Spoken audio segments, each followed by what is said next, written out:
Network is here. Oh, no punching! I'm real revolutionary right now. Support this man, Black Media. He makes sure that our stories are told. Thank you for being the voice of Black America, Roland. Stay black. I love y'all. All momentum we have now, we have to keep this going. The video looks phenomenal. See, this difference between Black Star Network and Black-owned media and something like CNN. You can't be Black-owned media and be scared. It's time to be smart. Bring your eyeballs home. You dig?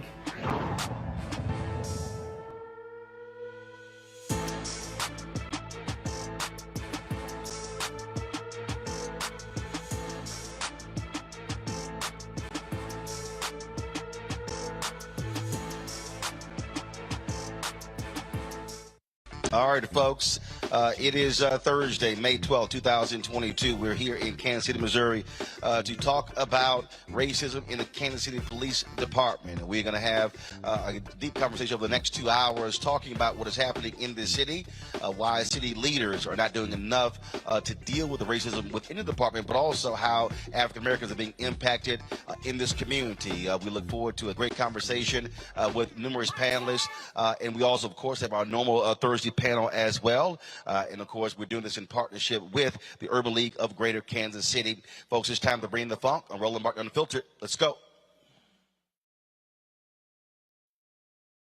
He's got it. Whatever the biz, he's on it. Whatever it is, he's got the scoop, the fact, the find. And when it breaks, he's right on time and it's rolling. Best believe he's knowing. Putting it down from sports to news to politics. With entertainment just for kicks, he's rolling. It's on go, roll, y'all. It's Roland Martin, yeah. Rolling with Roland now. He's funky, he's fresh, he's real, the best, you know he's Roland Martin now.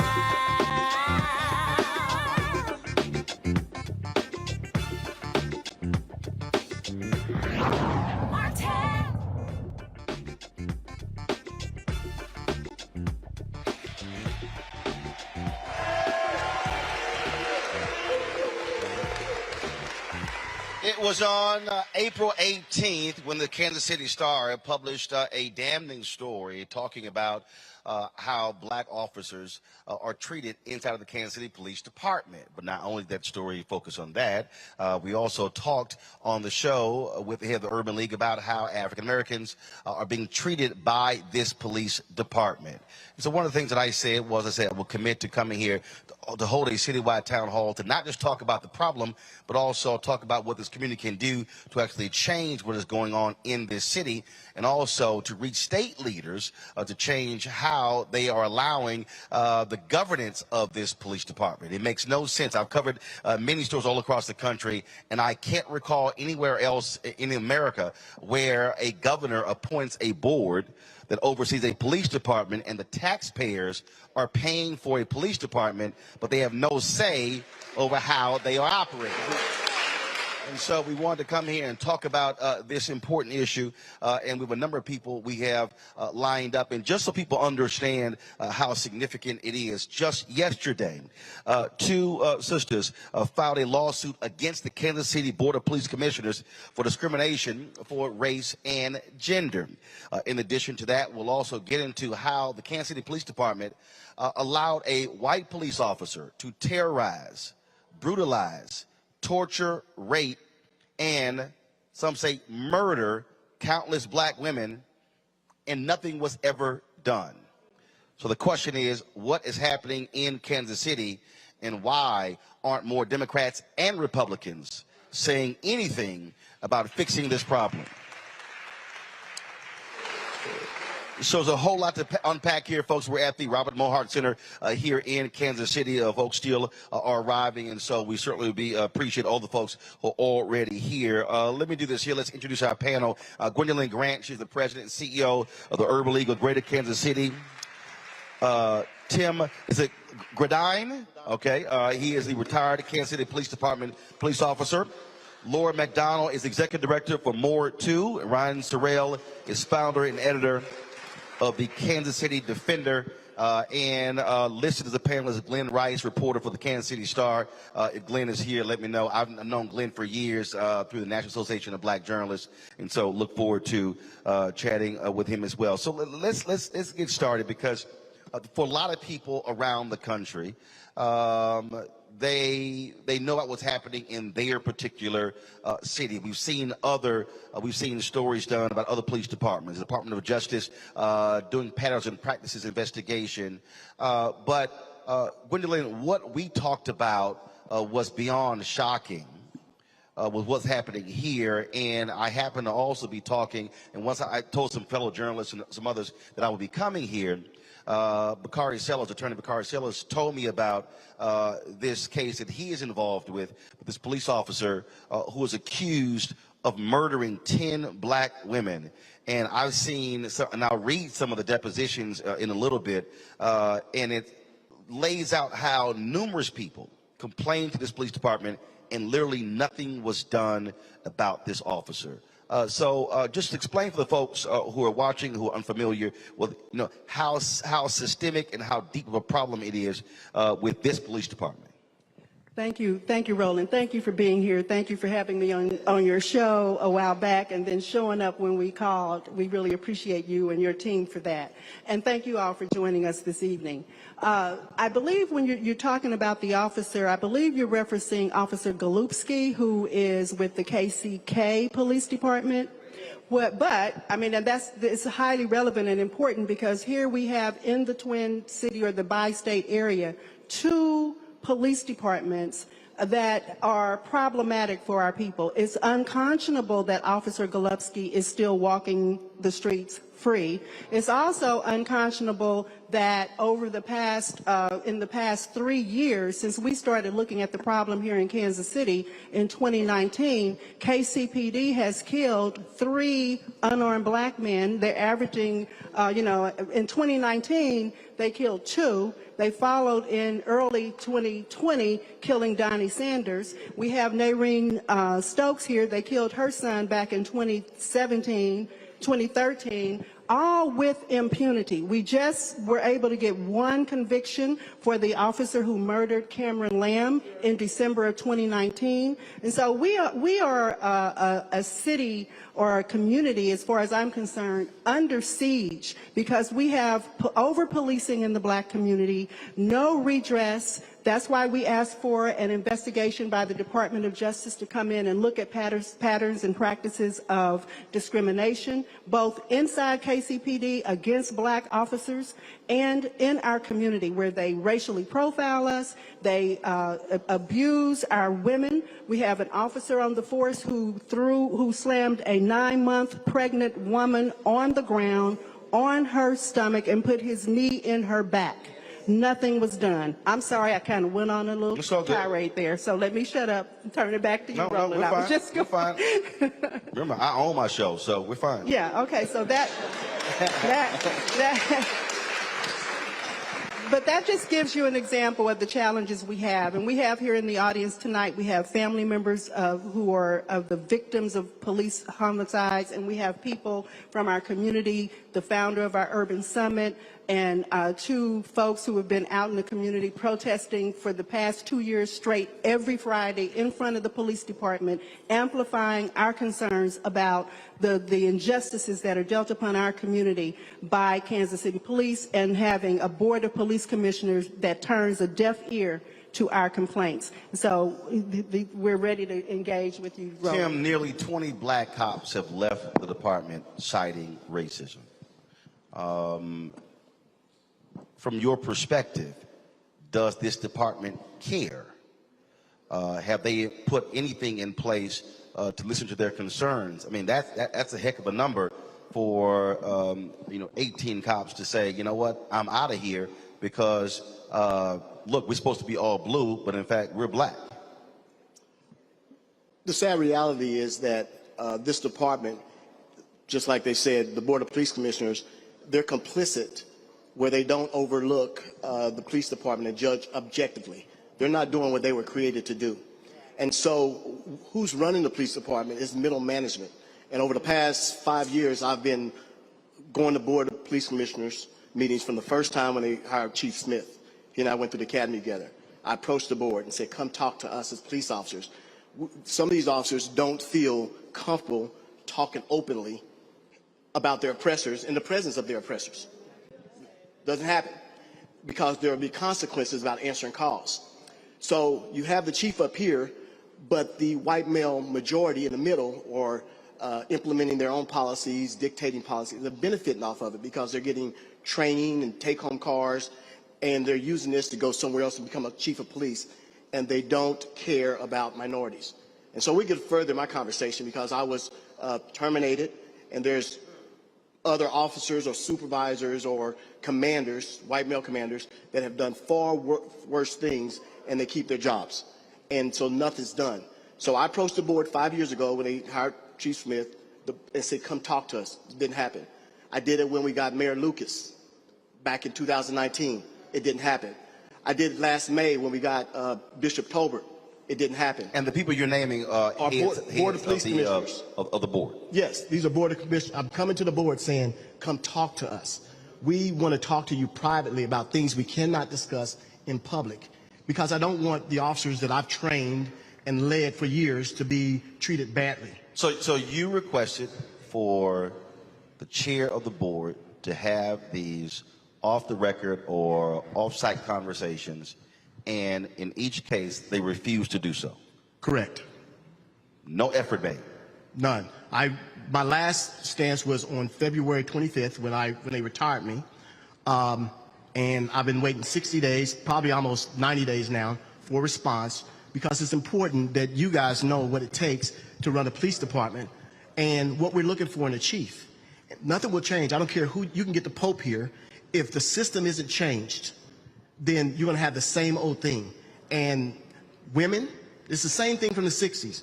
Women, unless you're connected to someone, minorities, and our civilian staff members, they don't have a voice. They're overlooked and they're taken advantage of by the majority, the middle management. Commanders. Laura, what I'm not understanding here is how in the world can folk sitting out here pay taxes for something that they literally have no control over? Correct. Like seriously, I can't think of any other place where that actually happens. Yeah. How did that happen? We have, as far as I know, it's not just the only police department in the nation, but the only city governed department that has not governance over its own department, right? It's really unusual.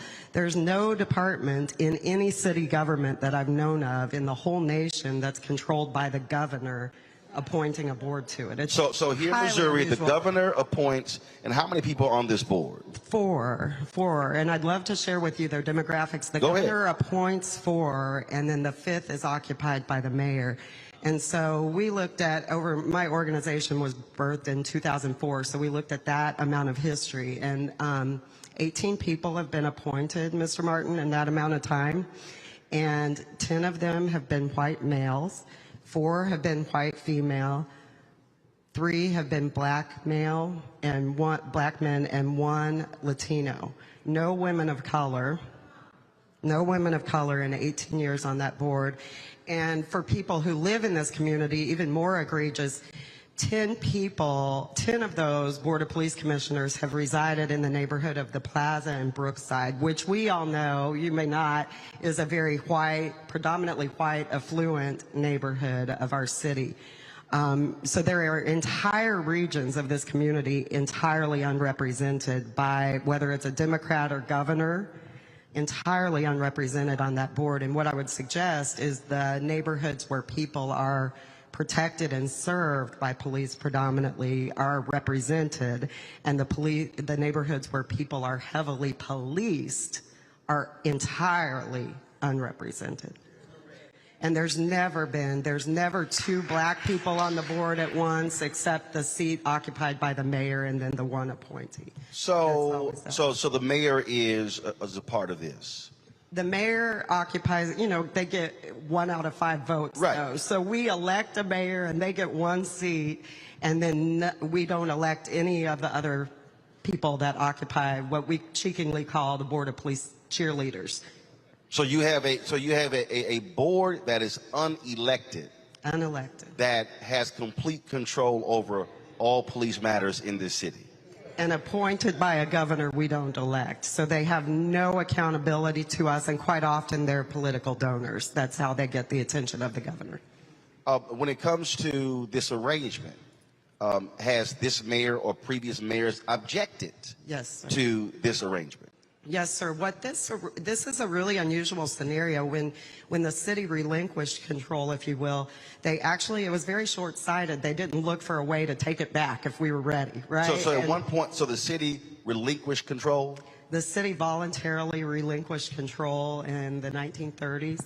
Yeah, but there's more history to that, Yeah, too. So after a corrupt scandal that was occurring, right, with a political mob boss in Kansas City. So we gave over control to the state, but it was so short-sighted. It requires a state law and a city ordinance to regain control.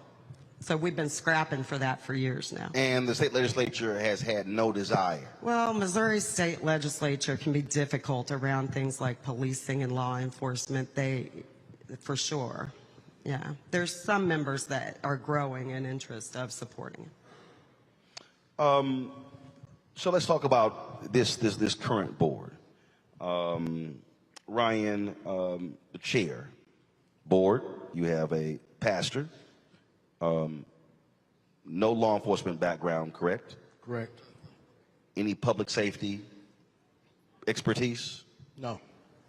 So how is he or any other members qualified to govern a police department with literally no expertise whatsoever in doing so?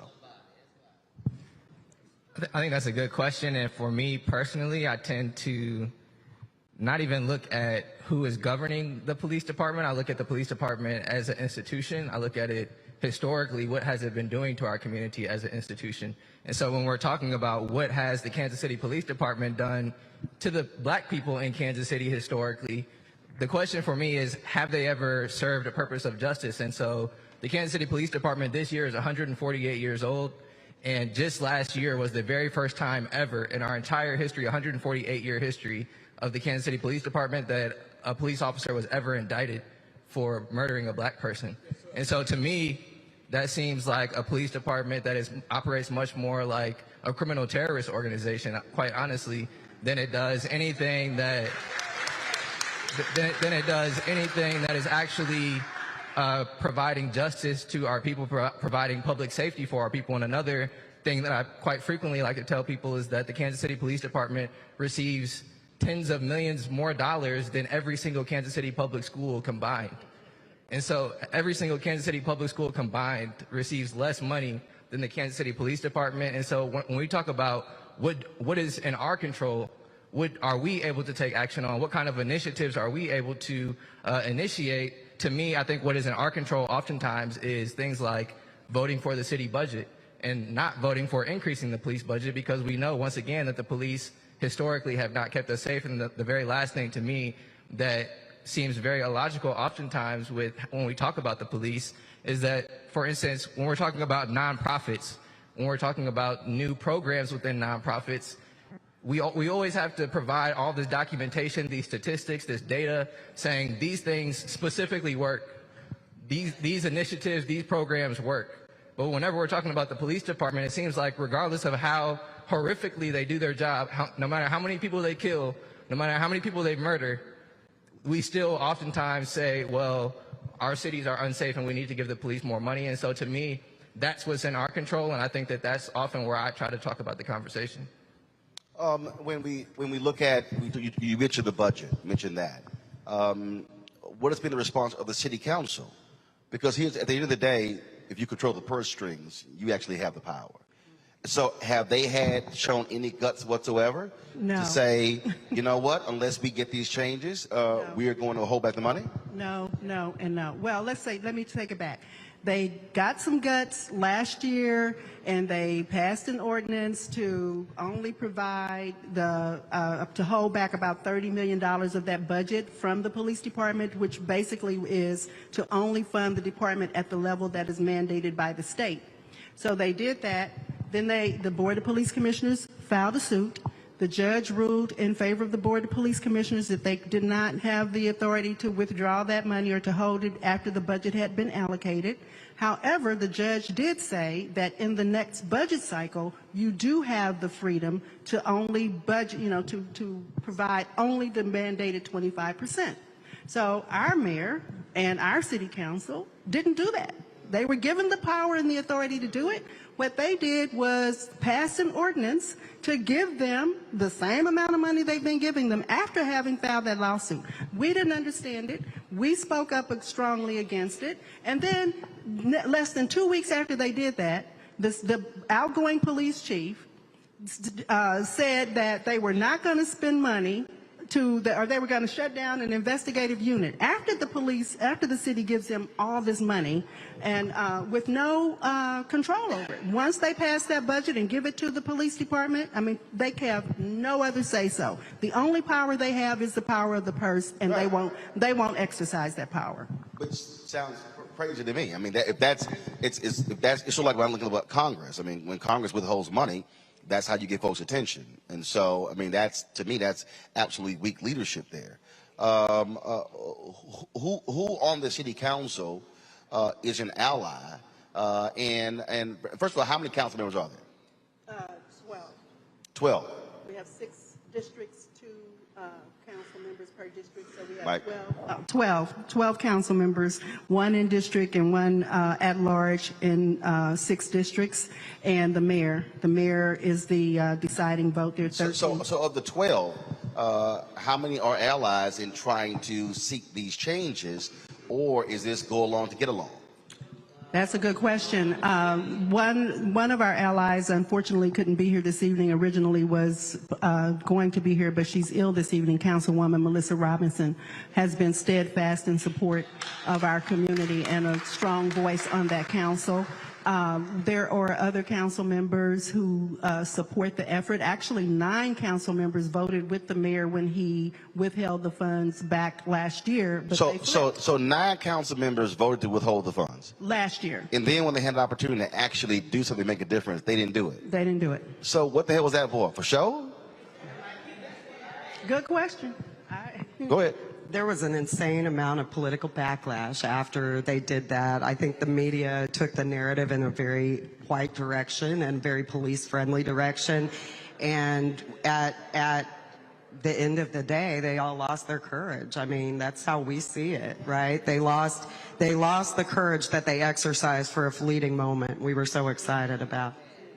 And if I could just quickly add, when we talk, once again, just like about statistics and data, to me is just very important when we're having this conversation, because we're advocating to remove the money, this over-bloated police budget that they have that certainly has not provided any justice or safety for our communities. We're advocating for reallocating that to other areas of what we call public safety. Right now, we say the police department has a monopoly on the funds that currently go to public safety, when public safety should also include things like housing. It should include mental health. It should include healthcare facilities.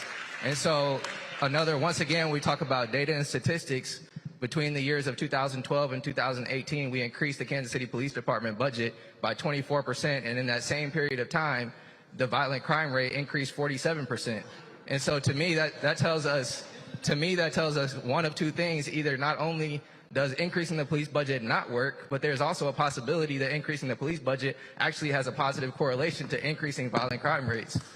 And so I think that there's just a lot of issues when we talk about the policing budget. I think that it's something that we have to do political education around in our communities, but I think that it's also, once again, it just requires political courage, political maturity, and voting out people who aren't in the best interest of the black community. See, what you just described is part of the fundamental problem that we also see across the country. And the reality is this country is conditioned to whatever cops want, they get. And obviously people want to be safe. Anytime I even see these studies when people say, X% of African Americans want more police. Yeah, because they want to be safe, but they also don't want to be shot and killed. They don't want to be beaten. They don't want to be robbed. And so they use that as a blunt force against folks to say, well, then of course the whole issue with how they utilize defund the police, as opposed to how do you shift resources. And so you make an excellent point as far as I'm concerned, because the answer is not always more money, because if you got more money and crime keeps going up, what the hell are you doing? And so are you seeing real assessments done on how they're using the money, where they're deploying people, anything along those lines? And if not, then what the hell is this board there for? Exactly. The board does zero monitoring of the budget. They receive a copy of it. Basically, they don't weigh in on the budget. The budget is made, as he said, by middle management and then up through the chief's office. It's sent over to our city hall, and generally they rubber stamp it, right? And we even have had, like this year, a state senator who doesn't live in Kansas City file a piece of legislation to try to control 25% of our budget and have that much go to the police department of the total budget, which includes our airport costs and things like that, right? 25% of our budget, and they will continue to do that. So a state rep who doesn't live here filed a bill to control 25% of the city of Kansas City's budget. Yes. And that much, 25% would go to our police department. He filed that bill, and it was not an unpopular bill. It didn't pass this year, praise God. But that's because we don't have local control. They can do that. And just to expound, but I thought Republicans believe in local control. You would think, except when it comes to law enforcement. Yeah, let me add some context to that, because that's a really great question. They believe in local control. When they control. When they control it. But let me provide the historical context of state control of the police department. It started before 1936 during the Pendergast corruption era. It actually began in the 1800s, pre-Civil War, because the Confederate-leaning governor at the time wanted to control the arsenal of the two largest cities where black people reside in the state, St. Louis and Kansas City. So back in the 1800s, we were under local control to protect the Confederacy. And then the Supreme Court overturned it, and then it was reinstated. And then again reinstated in 1936, and we've had it that way ever since. Most people walk around thinking that we have local control because of corruption. We have local control because the governor wants to control the two states with the highest population of black people. Nowhere else in the state of Missouri is there local control for any police jurisdiction. So we have to understand that this is steeped in systemic and structural racism, and to continue to oppress our people. Well, and that point is important, which is one of the reasons why I'm trying to remind people that you still have Jim Crow era policies that are still in effect today. So when people say, "Oh, that's the past," like, no, that's not the past. I mean, you still have it, and so that's certainly an important point there. I do want to go back to again, because I look at leadership. So you got two African Americans on the board right now. Yes. Okay. So what are they doing? And are they responsive to this community? Again, here's the issue. You mentioned it earlier that these people have no police experience. So one of the things that bothered me tremendously was to sit out at the board meeting and listen to commanders give answers to things. So the chief is there, and he has 5 other commanders sitting there. That blows my mind, because I went to Houston. They have 2 deputy chiefs, and their agency is 3 times the size of ours, okay? But they're giving the chief, they're giving all this information to the board. The board is naive. They're blind. They have blind spots. The board has no clue what the hell they're talking about. Okay? So now you have the chief sitting there. He promoted all these people around them. Will anyone sit here and say anything bad about your chief when you're sitting there? Only when he's about to leave will you say, well, you want to stand up and be seen. So one of the issues that I expressed to the board when I came out and met with them in February is that the board, but this board is useless, let's be honest, it does need to have city control, because they're too complicit and they just sign off on rubber stamp on everything. Who's giving you the information is the police department is giving you the information. And so they're too naive to see it, and they have their lawyers, everybody's have their self-interest, but the people that's being served has no voice. And that's how it is on the police department with the officers. This fraternal order police does not support minorities, women or blacks, at all. I have too much experience in 34 years that I faced it on my own. Number one, it's a vicious circle. It's part of they use paramilitary, that you can't go over someone's head. They're using an old system that doesn't work, and it benefits them, and it cripples and empowers people to be voiceless, okay? So they make all the rules, they promote their own, they never discipline. So that's why when I'm sitting there at the board meeting, these board members are asking, why aren't there more females, why aren't there more black? Why are you asking them? Come and talk to us privately or without our commanders, and we'll tell you the truth. I don't show up at a door at somebody's house and ask the victim, hey, did this guy beat you? No, let's talk privately so you can tell me what's going on.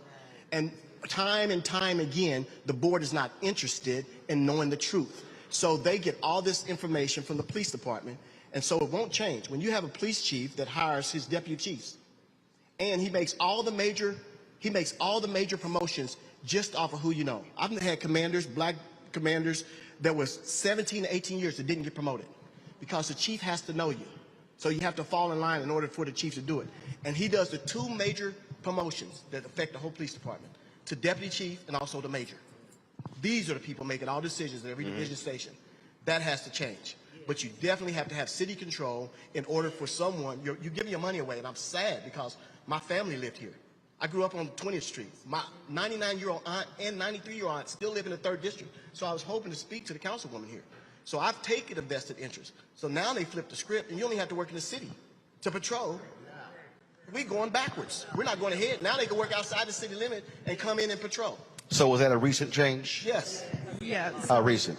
Not too long ago, the same state representative that Laura mentioned filed legislation that would allow police officers to live outside of the city limits. And he does not live in Kansas City. He lives north of Kansas City. But I would love to have a little bit more response to your question around the two people who are black folks on the board. If we could. Go ahead. Yeah, Ryan. Again, look, what often happens is we expect black folks who are representing us to say something and do something and change something. So the question is simple. Right. What the hell are they doing? I mean, I don't have an incredibly robust answer. I think the saying, like, all skin folk ain't kinfolk, I think there's misleaders. I think that, once again, like, we can only... I'm not going to spend, I can only talk about how I'll spend my time as an organizer, as someone who's in the community. I can talk about how people who I work with in the community spend our time and where we think that our energy can best be put towards. Okay, so if there are two black people on the board who are not representing the interests of black folks, who's moving against them? Well, that's what I'm saying is where I think that my energy can best be spent is not begging and pleading for these two black people on the police board. No. I didn't say begging and pleading. I'm saying who's moving against them to take them out. Oh, gosh. Well, the mayor is up for re-election. The other person is appointed. When? We only, when is next election? Next year. Next year. So he's actually kind of started running now, which I think is part of the problem. And is this a dominant issue? You know, I think it is, just by virtue of the folks showing up here today, and it's certainly been in the forefront since George Floyd. We've had a lot more attention on our issues. We've had a lot more violence against our black community by the police in the past 3 years, so it certainly is something that warrants a lot of attention. We also have a high rate of gun violence in our community, and we have a lot of deflecting to the gun violence without addressing the fact that the police department cannot solve these crimes because they have no trust in our community. There's no trust in our community to work with them to solve the crimes. And, you know, research just pretty much proves that when a community does not trust the police department, crime goes up. The Kansas City solve rate is extremely low. So we have high rates of non-fatal and fatal gun cases. And so it's a major problem, and it should be a problem that we look at. And as Ryan said, we have to elect the people to represent us who truly do that, irrespective of race. We have a tendency as black folk to say, okay, we can't hold this black mayor accountable because he's our black mayor. We need to hold any elected official accountable for not doing what is right by us, especially as it relates to public safety. And the notion that we as black people don't value our safety in our community, that we are all criminals, this whole disparaging cultural deficiency concept, is just wrong. You know, so the police department, basically in my work with them, they don't see themselves as a part of the problem at all. When they look at violence in our community, they really believe that there's something inherently wrong or deficient about black people. And we know that that's not true. But when we look at the police violence against black people, what they want to say to us is all cops aren't bad cops. Well, all black people aren't bad people, and all black people aren't shooting up people. So don't try to paint us with the same stroke brush and then ask us not to paint you with the same brush stroke. And real quickly, I just want to add also that, to me, the question is this institution of policing even something that can actually be reformed? And that's, you know, a lot of people will push back on that question. But if we have been having this white supremacist institution that has been murdering with impunity, that has been murdering people in our community for 147 years, is that an institution that is likely to be able to be reformed into something that is not racist, into something that is not anti-black, into something that can actually create justice? And so to me, I just absolutely I don't think that it's possible for the police department to do that. And I don't even think it's their job to be trying to create safety. I think that it's the job of, if we had more money to give to teachers, if we had more money to provide to schools, if we had more money to provide to mental health care, to me, that's the core issue. That's where the crime, so-called crime, I don't even like using the word crime because black people didn't even have any say in what crime actually is. Crime is just a political category.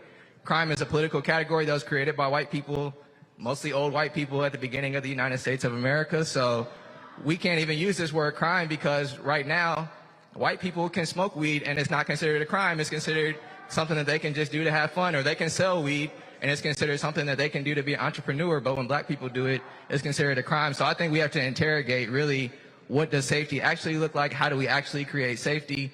And is the police even the actual institution that's necessary in the future for us to be able to be doing those things? So I'm gonna go to the break in a second. But first, was the mayor invited to be a part of tonight's town hall?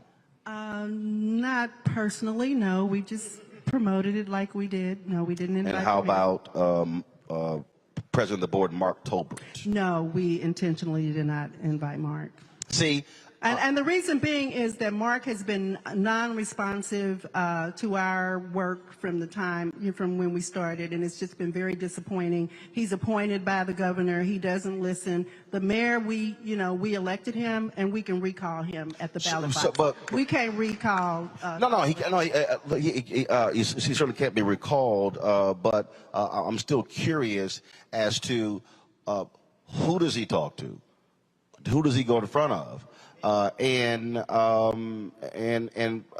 Frankly, I wish he was invited, and it would be great if he says no, that's fine, because I do believe in challenging every level of power, and I don't care whether you're appointed or elected. And the reality is, he's also appointed because supposedly there's credibility in the community. And so we're going to go to a break. We come back. I want to talk about that because I want to talk about in terms of what's next. We talk about the election next year. We'll also talk about, again, mobilizing and organizing to create change in this city when it comes to this police department. We'll do so next. You're watching Roland Martin Unfiltered, broadcasting live here from Kansas City, Missouri. Talk about racism in this police department on the Black Star Network. Back in a moment.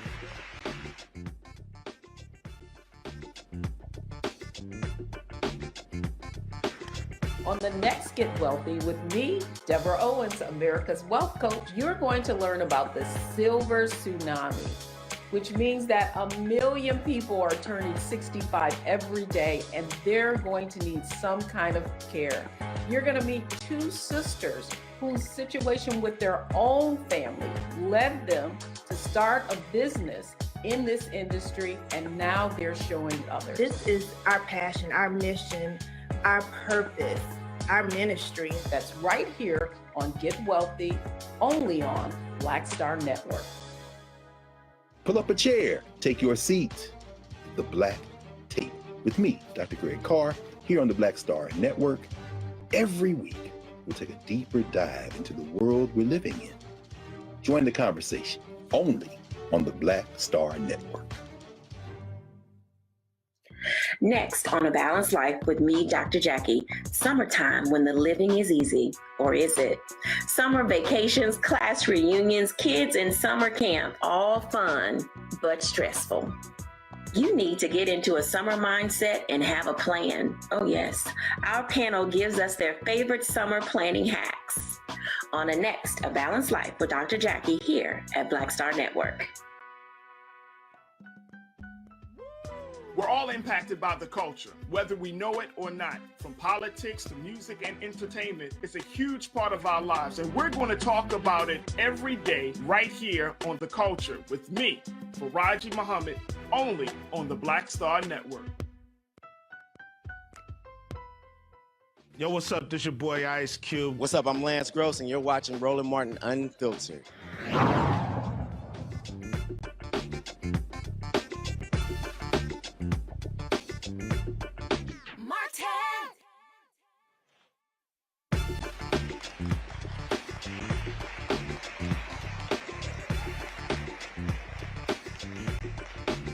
All right, folks, we're back. I want to bring in my panel, our normal Thursday panel. Let me welcome to the show Dr. Larry J. Walker, Assistant Professor, University of Central Florida, Reese Colbert, Founder, Black Women Views, Dr. Greg Carr, of course, Department of Afro-American Studies at Howard University. I will start with you. Let's see here. Greg, I'll start with you this time. And that is, first of all, I just want to get your assessment of what you have heard over the last 40 minutes. We've done these conversations in other places, and it's very consistent when it comes to police departments in the United States. It is indeed, Roland, and thank you again for honoring your commitment and being there. Thanks to the Kansas City fam, especially my folks in the MBuff community, Baba Jamu Webster and all the crew there. I was reading Mark Dupree's piece in the Urban League's State of Black Kansas City, and yeah, I have to agree with the young brother. This really can't be reformed. The police are doing exactly what they're supposed to be doing.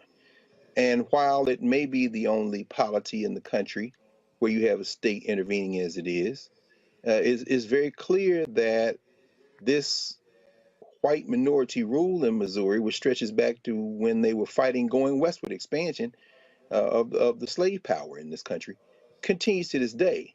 I want to just, even as the Supreme Court has a case before it now to try to open up open carry laws in New York, and even as we see, the state of Missouri is one of those states where they have made it very much more easy for people to just carry weapons, and that the policing of black bodies has only intensified that, including police doing what they do, which is kill black folk.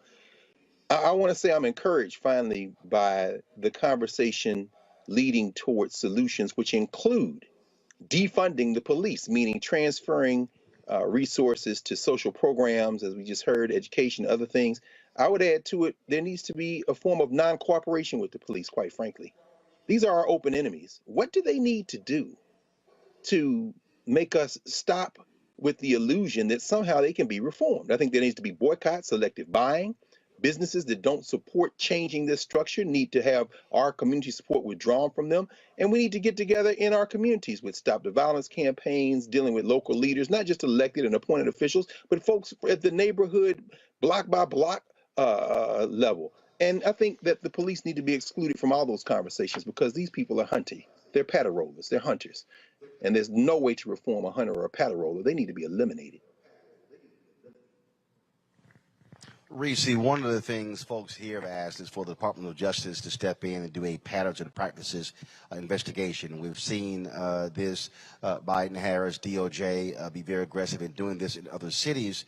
Anyone reading that Kansas City Star article and reading the other pieces should be shocked and appalled at what they read. And to me, absolutely, this department has earned the DOJ coming in and examining what's happening here. I fully agree, and I know that Mayor Lucas was in D.C. to talk about gun safety and violence with the Biden-Harris administration, so it would seem that that'd be a good time to kind of advocate for pattern and practices investigations. My question would be to the panel. I've heard a lot of, it sounds like maybe ambivalence or even, dissatisfaction with Mayor Lucas. I read that he is moving to try to be considered to be president of the police board. Do any of you think that having somebody who has a little bit more local control, even if he isn't necessarily, he hasn't done everything to your satisfaction to date, do you think that that could help move the needle a little bit in terms of making changes to the police board? Yeah, we went on record yesterday supporting that decision. It's like a step closer to have the man who is accountable to the voters in the chair seat when we're deciding on who our new police chief should be. So it's not local control, but having the mayor in that seat is, I think, a bold move, and we're glad he made that gesture. We don't think they'll give it to him. Did you ask, I need to go. She asked for the mayor to have that seat? No, the mayor is trying to become the president of the Board of Police Commissioners, and I think that the board does have, the board president does have a little bit more control over some of the policies, and maybe he could provide, should he choose to provide leadership, because I believe that power and leadership are things that you can seize, that you can decide. Hold on, here's the first thing. Here's the first thing. Again, not understand. So who picks the board chair? Is it the board members or the governor? The board members. So wait a minute. So the mayor sits on the board, and the board members don't pick the mayor as the chair? That's right. But he pays. We don't expect it to occur. That's crazy as hell. Can I respond to that? That just defies logic. Hello. Can I respond how dangerous that is? Because we're sitting here. How dangerous what is? Having the mayor as the board chair? Because they're wishy-washy. The politicians are wishy-washy. It depends on, he's up for election. Whoever decides whatever to get his vote, he's going to do that. That's why we have issue with city control from city council. They're voted for us last year, and then all of a sudden, when it's time for them to vote, when it matters, they're not doing it. Well, but let's look at again. If your ultimate goal is to have the city council control the police department, correct? That's actually not, at least on my end. So that's not the ultimate goal. Then what's the ultimate goal? People in the community control that, not your politicians who come and go and wishy-washy every other week to get. Okay, no. But what does that mean? People, not the governor appoint them, but people from the city council can appoint people from the community that can overlook the Board of Police Commissioners. These are where the taxpayers are coming from. No. Follow me here. Okay. So I got that. So what are you talking about in terms of how do you see it? So to me, and I think to a lot of people in the community, if there was 10 steps to public safety, that local control is like step 2, maybe. Step 2 or step 3. And what I mean by that is we want our communities to be safe. And ultimately, we want money to be going to institutions that actually provide public safety. No. But I understand all of that. Right. But at the end of the day, there has to be somebody, an entity that is controlling it. Right. So again, I'm born and raised in Houston. I've lived in Chicago. I've lived in Austin. I've lived in Fort Worth. I now live in Loudoun County. The elected officials control. First of all, they hire the police chief. The police chief is responsive to the city council when something happens. So you still have to have a hierarchy. And so what I'm getting at, who do you want in this city to be in control of the police department? Meaning, if the department not doing their job, then the city council has the right to fire the police chief. The way your system is right now, you have an appointed board by the governor who doesn't live here. They control the police department, and so you can't put any pressure on them because they're not elected. So again, if we're talking about the next step, who do you want as a community to be in control of your police department to then get to what you're talking about? Because I can't get to 3 through 10 if I don't get 2. So what does this look like? So you need Laura's organization has looked at various structures, but for me, the short, quick and dirty of it is the city funds it, the city ought to control it. Yes. We pay for it, we ought to control it. Yeah, I mean, because... Now what kind of structure we put in place to do that, that's what I'm talking about. Right. Because here you have a strong mayor. Is there a city manager? We have a city manager. So you have a strong mayor form of government. We have a city manager. You have a city manager, okay? Yeah, I covered city council in Fort Worth where they had a city manager in Dallas. City council hires a city manager. Right. City manager hires the police chief. Right. But the reality is, the city council still determines if they can fire the city manager. Exactly. So again, taxpayers still having control over that. Right. Because as it stands right now, how this is set up, this board can literally tell y'all to kick rocks. Well, they have done that. They And tell you us can't that even throw them out. They frequently tell us to kick rocks. So is the goal, and I mean, as a community, is your idea to aggressively push to change this state law in order to have local control, the city council control the police department? Yes or no? Yes. Okay. Okay, we got that down. All right, I'm gonna come back to some other stuff, but Larry, your question.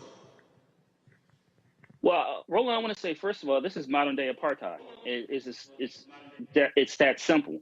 What I want to, you talked a little bit about in terms of who, some of the citizens there and people on the panel in terms of who they want in control. But I want to talk a little bit, you mentioned the mayor's up for election next year, and obviously he's not there. Can someone in the panel, talk a little bit about what are some of the mechanisms people on the panel and the community or you continue to utilize to pressure him if he wants to get reelected, to understand that he needs to make sure he holds back some of this funding as it relates to the police department. So what are some of the things that are happening in terms of protesting in front of his office, et cetera? What are some of the other mechanisms in place that people are doing to apply pressure? What we've been doing is employing a voter engagement strategy, and everybody here tonight can ID themselves as a supporter of local control through our website. So we want to engage all the voters and use y'all's votes as currency in every race in this city, not just the mayoral election, because really all of the elections matter. State reps and senators, they get more say than the mayor right now. So all elections, and we want to ID 40,000 supporters this year. Which is super ambitious for anybody who's ever done voter engagement. So people can ID themselves through our website. It's more2.org, and you'll find it on there. So let's talk about that, because I'm not one to spend a whole lot of time talking about problems. I'm a firm believer in again moving, especially in kicking folks out, and so let's get. And also, I believe in, to your point, data and numbers. So the last election. How many votes did the mayor win by? There were 45,000 total votes. So 45,000 total people voted. All right. So your goal is to get 40,000 people on y'all's side, right? Strongly support local control. Yes, sir. Absolutely. So what is the organization mobilization effort to make that happen? How first of all, who do you have total buy-in? Is everybody involved? Do you in terms of in who's involved? Where are your community groups? Where are your civil rights groups? Where are your black preachers? Where are your churches? Where are your grassroots people? Where are we at? So More Squared, my organization, is 34 congregations here in town that I work for and organize. So that's what our strategy, and then other affiliates, other organizations. 34 congregations with total number of membership of what? Thousands. Thousands, I want to say, because we're in Missouri and Kansas, and tens of thousands.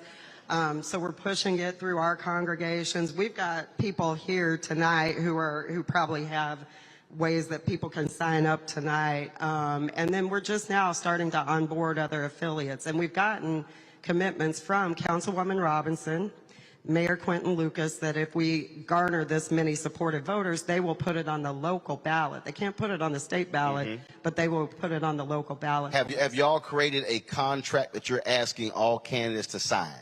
No, but that's a great idea. We're working on that. See, the reason that's important, because just like all the anti-tax people, the reality is, and I would say this here: no matter what community group, if you are Divine Nine, if you Links, if you, no matter what the group is, if anybody want to come to your group, you ask them in front of everybody, will you sign this pledge if you are elected, you will support local control, and every candidate who is trying to get your vote should sign that. And if they don't, escort them out the room. Yeah. So we are working on a process that includes the Urban Council, which is a collective of the legacy civil rights organizations, and we are creating a a grade card, if you will, for our elected officials, and we're going to be asking them as they prepare for the upcoming election, do you support local control and other issues? And then we will be putting that information out in the campaign, during the campaign. So here's just my point of view. I totally get the other issues as well. I would separate local control from the other issues. Okay. And here's why. Because you might have someone who says, oh, I'm good with these four, I'm not quite sure. The reason the NRA has been so successful is they only give a damn about the Second Amendment. You can be black, transgender, love, classical music. If you down with the Second Amendment, they fine. You've never seen the NRA take a position on anything else but guns. So one of the things that I've seen, and look, I'm very much a part of the school choice movement. I got no problem with charter schools. I believe in every form of education. I don't care what it is, as long as our kids getting educated. But if a school ain't educating our kids, I got a problem. That's just my position. And I've said to them, you can't be all over the place. And so this, to me, if this is the fundamental issue, it has to be you are signing this. And if you do not agree to local control, you will not get our endorsement, and we will tell everybody that you are against local control. Because as I'm sitting, everything that I've read, everything else, at the end of the day, if you do not have an ability to get to the people who control the purse strings and control the power, then you're going to continue to have all of this dissension when it comes to this police department. Who controls the department is the most fundamental thing to creating any level of change. Any level. So you talk about the legacy civil rights groups. I want to talk from a grassroots standpoint. Where are folks on that? How are folks organizing around that? Because to get this done, you're going to have a significant coalition to make it happen. I think there's a plurality of understandings of what the most important issue is, and so I think that when we're talking about like a coalition, when we're talking about civil rights groups, when we're talking about organizations that are on the ground, I think all these different groups, while we're in alignment on certain issues and we find certain issues to be urgent, but there's organizations like Operation Liberation that bails black people out of jail, and to me that's a very significant issue that's very urgent, and it is. And their priority right now is not local control. And there's organizations like KC Tenants who are addressing the very urgent issue of people being evicted from their homes. And so they're also in alignment, but they can't make that their priority right now. No, follow me here. When I say priority does not mean everybody has the same number one. You can have individual groups that says this is a priority, but the question is, are they a part of the coalition to get this also happening? Because so allow me to unpack it. You laid out housing and all the different issues. Well, you can't shift the resources unless you control the resources. You can't shift the resources unless you control the department. So if you got a state rep who wants to take 25% of your total budget and give it to the police department, that's going to have a direct impact on housing, on crime, on education, every facet. And so this is where the dots have to be connected. So somebody who's concerned about housing has to also be concerned about this, because this has a direct impact on what their issue is. And so that's why I'm still saying I'm all about getting to the 40,000. Yeah, I can actually have a good response, because I pulled it up on my phone here. We had a coalition letter that the Urban League signed on to.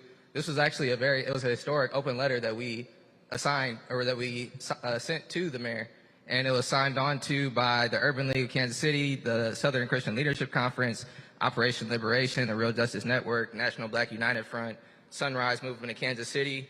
And essentially it was an indictment of our mayor. And this was one of the first times in history that this large assortment of black organizations have come together specifically with this mayor to indict him for what he has done, to indict him for not speaking up for the black community, because we met with him weeks before the city council took the vote on the budget this year, and he did not listen to any of the black organizations in our city. And so I think that, to me, it kind of requires those first kinds of conversations. So I think that the work is definitely, now I understand what you're saying, and I think that the work is definitely being done. Because you said he didn't listen. Let me tell you what he gonna listen to. 40,000 people who are registered voters who are over here saying, last election, you got X number of votes. Somebody pull up, I want to see the vote total. Somebody just pull it up for me. I want his exact vote total. Listen, I've covered city council, county government, state government, every level of government. So he got 39,000 votes last time. If you have 40,000 people in your pocket, you can go to him and say, player, what you gonna do? Either you for or against. He got to take a side. And if he takes the opposite side, we gonna unleash 40,000 against you off the jump. You're not winning. Then you say it is 6 districts, and then what the other at large? So same. How many at large? 6. Same thing. The 6 at large. We got 40 in our pocket. We gonna take all 6 of y'all out, and we gonna put our people in. When Ron Kirk was mayor of Dallas, this was Ron Kirk told me. Ron said, y'all can talk, people, city council members be talking. He said, Roland, they can talk all damn day they want to. He said, I count votes. He said, you can holler and scream all you want to. If I walk into the room and I already got the votes, I'm gonna let you holler and scream. Then when you done, we gonna call for the vote. I already won. So what happens, so one of the things that happens with, and I've seen this so many times with communities, we don't do the exact same thing. We don't go look at the vote totals and go, last election you won by this. So we're going to go out to every single group and we'll commit 200, 300, 400, this district. Now all of a sudden, you have already identified your 40,000. Every organization that I've been involved in where I got stuff passed, I already counted votes. I never got into arguments because, hell, I already had them beat. And so the only way this happens is when that 40,000 number, that is the most important number for this entire city, because if you get 40,000 people to commit to either register and come vote, I guarantee you will have every single city council member currently who's running scared to death that they have to do what you want to do, or they were going to get, and then if they on record, you run somebody against them and you've already got the votes locked up. So any stragglers, that's just extra. That is, and so that has been that's one of the things that so many communities have lost, in that people focus on rallies, but they don't count numbers. They don't collect data. They're not collecting names, phone numbers, emails, social media. Every politician in this city will be, I'm talking about school board, city council, will be scared to death if you have 40,000 people on your side ready to vote the same way. Trust me, they will do exactly what you want if they want to stay in office. But another challenge we have, Roland, is if we showed up, if we would just show up and vote in the same numbers that we're registered to vote. No. See, no. See, our right people there. don't show up and vote. No. See, right there. To get to that 40. But you're waiting. I'm not waiting. Follow me here. You have, you have 9 members of the Divine Nine. You got alphas. I'm an alpha. Everybody else don't count. Okay, I'm an alpha. You got omegas, kappas, sigmas, iotas, AKs, deltas, zetas, sigma, gamma, rho. You go to the Divine Nine and say, we need each one of you to be responsible to get 1,000 people to commit to this initiative. And to vote. No. Follow me. No. Follow me here. We need y'all to get, each one of y'all to get 1,000. We at 9,000. You just got to get 31,000. NAACP, we need y'all to get 2,000. Now we at 11. Urban League, we need y'all to get 2,000. Now we at 13. Take each one, let's say you have 5 grassroots organizations, 1,000 each. Yo, now we at 18. Now all of a sudden you take your churches. That's what I'm talking about. I'm not saying, man, I wish y'all come out. No, I am going to identify you right now. When is the election next year? April. When is it? April. April. Y'all got 11 months. You got 11 months. You can literally, and that's just a matter of, who are you? We got your name, you committed, got it. We got your phone number, we got your cell phone, we got your email, and we hitting you with constant messaging. And then if you get 1,000, we say, you know what? We need you to do me a favor. I need you to go get 2 yourself. Now there's 2,000. That's coalition building. The mistake is when we hope they show up. What I'm laying out is hitting them, and so come election day, you ain't even worried because you already got 40,000 who committed, and then you know they're going to show up. You already organized buses and transportation. You've done all of that. That literally, Greg Carr, is what they did in Lowndes County, Alabama, with the Black Panther Party, and that's how voting was changed in the Black Civil Rights Movement. Right, Greg? Absolutely, Roland. Hold on one second. Greg Carr? Yes, sir. No, I said absolutely. Yeah, that's true, Roland. And we know that the roots are deep in Kansas City, in St. Louis, in the Black communities of the state of Missouri to wage that kind of war. Individuals don't beat institutions. And we know that there is a long-range game plan here. Whoever that white nationalist state senator was that introduced that potential taxing of 1/4 of the city budget, certainly that is part of a larger plan.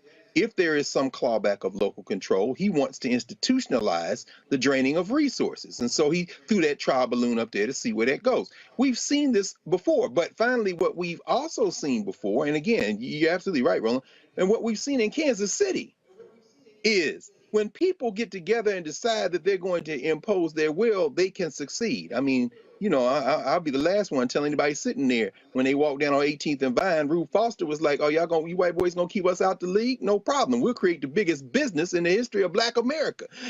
When they met in Chicago and created the Negro Leagues. So I think the infrastructure is there. I think, Brother Ryan, the letter you read there, that was an option. That was an opportunity for the mayor to do the right thing. But Roland, you're right. Vote him out. Vote him out with that community there that is 60% white in Kansas City, that is about almost 60% white in Kansas City, Kansas, the Twin Cities there, but that is 1/3 Black in Kansas City and 1/4 Black in Kansas City, Kansas. We know St. Louis, for all intents and purposes, is half and half in terms of that racial divide. And what these country folk are doing, not only in Missouri, Missouri now is what Missouri was before the Civil War, as you say, sis, and even after. It is a microcosm of what is now in terms of the United States set up to be white minority rule. And not all white people, obviously, because sitting here listening to you, Sister Laura, you know, we understand that this isn't about color. This is about people who have decided they are open enemies of our common humanity. You can't treat these people like you can build a bridge to them. You have to break their political backs. And Roland, you just laid out the roadmap of how to do that. And that's so again, just how my brain works. It's 11 months for the election. Next 10 months, you get 4,000 people committing every single month, 133 per day. You hitting your 40,000, and you're constantly tracking. So, are we ahead of pace or behind pace? I can guarantee you, there will not be a single elected person in this city who will not be shaking in their boots when they look up and go, we got 40,000 people ready to take you out. I guarantee you. But the only way that's going to happen is with organization and mobilization. It ain't gonna happen hoping they come out, praying they come out. No, I'd rather have a pot in hand before election day. And so election day comes, you about to lose, because we about to drop 40,000 on you. And because here's the deal, and again, it's 12 council members. Does the mayor vote unless it's a tie? So it's 11. He votes in every case. Fine. I just need 7. I don't need all 12. I just need 7. If this coalition takes 7 positions, you can run the table. And then withhold the money. And then let's see what the commission then does. I mean, but this group has to literally be committed to actually do that. I'm gonna go to, actually I'm gonna say this for the end. I'm gonna say this for the end. So let me do this here. Let me go to a break. We come back. We're gonna talk to some of the families that have been affected by police violence when we come back on Roland Martin Unfiltered here in the Black Star Network, broadcasting live from Kansas City. Folks, don't forget to support us in what we do. Download the Black Star Network app. Everybody in the room, y'all can do the exact same thing as well. We created this because we don't want to be dependent upon Facebook, YouTube, and Instagram, and Twitch. So by having the app, we own it, we control it, and so we don't have to ask anybody's permission. This show is 100% black-owned. It's me and just me. I don't ask nobody opinion, and so we don't have to ask somebody, can we cover here? And so y'all can download the app, of course, Apple phone, Android phone, Apple TV, Android TV, Roku, Amazon Fire, Xbox One, and Samsung as well. And one of the reasons we ask our folks out there to support this show because, again, when we are able to travel around the country, we appreciate the support of the Urban League, but also our crews, our equipment. And I need people to understand when we talk about owning, when I say own this show, all this camera equipment, own all of it. So we're not renting, we're not borrowing, and so we have the ability to go cover stories all across the country. And so, of course, those of you who want to support our show, I know there's a whole bunch of folks out there watching old school. They don't do no Cash App, Venmo, Zelle. In fact, matter of fact, hold up. Y'all think I'm lying. Y'all think I'm lying. Hold up. Where is it? Right here. Man, let me shout out Alfred Lee. Alfred said, I gave 2 years ago. Alfred showed up to hand me his money and gave me his card. So y'all think I'm lying. I tell my people all the time, I say, yo, people walk up to me every time we go out and they hand me money. Alfred Lee walked up, gave me his $100 bill. He said, I want to make sure you got it directly. He said, I wasn't sending it in, mailing it in. It's in my hand. So Alfred Lee, I appreciate it. Of course, so P.O. Box, y'all know P.O. Box there on the screen. Cash App is $RM Unfiltered. Venmo is RM Unfiltered. PayPal is R Martin Unfiltered. Zelle is Roland at RolandSMartin.com. Roland at RolandMartinUnfiltered.com. We'll be right back.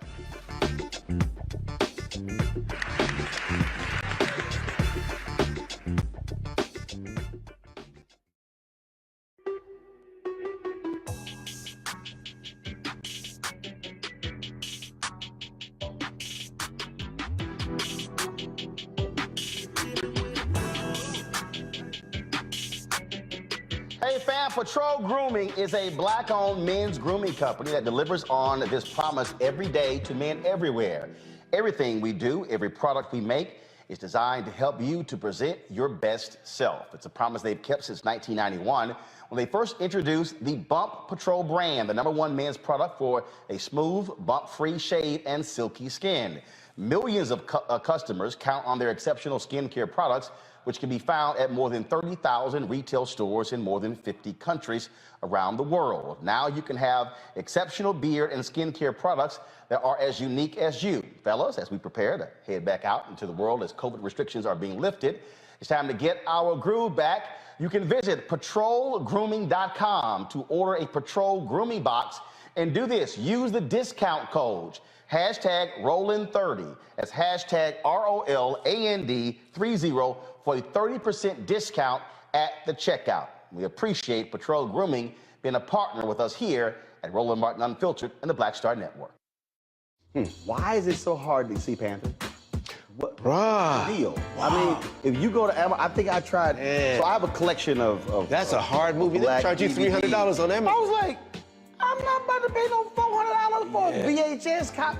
What's the deal? Man, it is interesting, Roland. It is the movie they don't want you to see. Power to the people. It's funny, I made New Jack City. You can get it anywhere. Posse, you can see it anywhere. But a movie that says that it is not an accident that we medicated the black communities right around the time when they were getting militant, when you had the Panthers starting to organize, and people starting to vote and march on Washington. We let these communities get medicated. In fact, that comes up in The Godfather, you know, where they say, as long as it stays in the black communities. So we asked the question, they tried to ask us questions. I asked them, the reporters when we did, I said, listen, why is it a 13-year-old boy in the hood can find a way to buy a gun, some liquor, or church, or some crack, and yet you can't find them to arrest those people? You can't arrest that dealer. Why is that?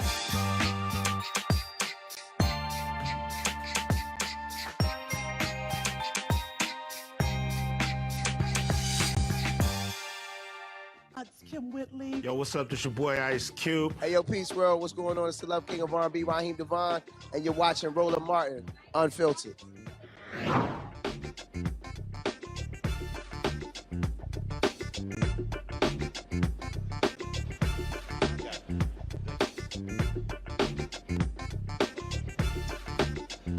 All right, folks, welcome back to Kansas City, where we're talking about the black and blue divide in this city. We've been talking about, of course, racism within the department, how they impact the community. The folks on the stage now, they know firsthand what happens in this police department. I'm going to start that on that side there. We just introduce yourself and just grab the microphone. We should have 4 microphones, baby, right next to you. Right next. Look down. There you go. Okay, your microphone is right. Yeah. So just tell us who you are and how you, and again, these are all impacted families, and so tell us exactly what happened. Okay. Hi, my name is Lori Bay. I am the mother of Cameron Lamb that was murdered December the 3rd, 2019 by Detective Eric DeValcanaire. Hello, I'm Ruby Watson, and I'm the grandmother for Malcolm Johnson, who was murdered, was it May 2020, I think? Yeah, by the police. Hi, my name is Naireen Stokes, and I am Ryan Stokes' mother, who was murdered July the 28th, 2013, 9 years ago down at the Power and Light, which I call it the Power and White, because we are so prejudiced in this city. It's totally motivated with Republicans, racists. 9 years I suffer, and they still don't want to give me justice or accountability. My name is Akil Bay. I'm Lori Bay's husband. I was stepfather Cameron Lamb, who was murdered December 3rd, 2019.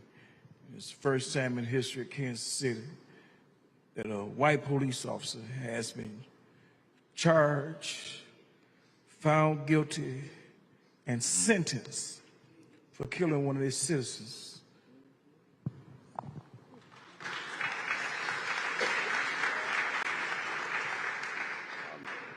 We talk about accountability. There's so, and I've had so many conversations, family members all across the country, and the one thing that they keep saying, they want accountability and they want justice. You've been listening to this conversation, and obviously the district attorney, will they pursue those charges is one thing, but in many of these cases, these officers are still on the force, never fired, never disciplined, not having any real internal affairs. Just share from your perspective just how frustrating that is when they want the public to abide by the law, by decency, and have respect for the law, but the law doesn't have respect for community citizens. With my grandson, he went to the store. I'm not saying he was perfect, but he went to the gas station to get a pack of cigarettes, and all of a sudden the police swarmed in on him. They claimed he had a gun. He had no gun, and they had him down. It was like about 5 or 6 police. There are 6 different videos out there that captured all of this, and no one has been held accountable yet as far as I know, but I think they have an update on something. So my granddaughter, I don't think she really feels like, you know, talking in public about it because it was her older brother. But the fact of the matter that they tried to say he had a gun when he did not have a gun, and somebody tried to plant a gun, and it was a police officer that shot the other police officer and tried to blame it on him. So, and that was on 63rd and Prospect at the gas station at BP. So one cop shot another cop? Yeah.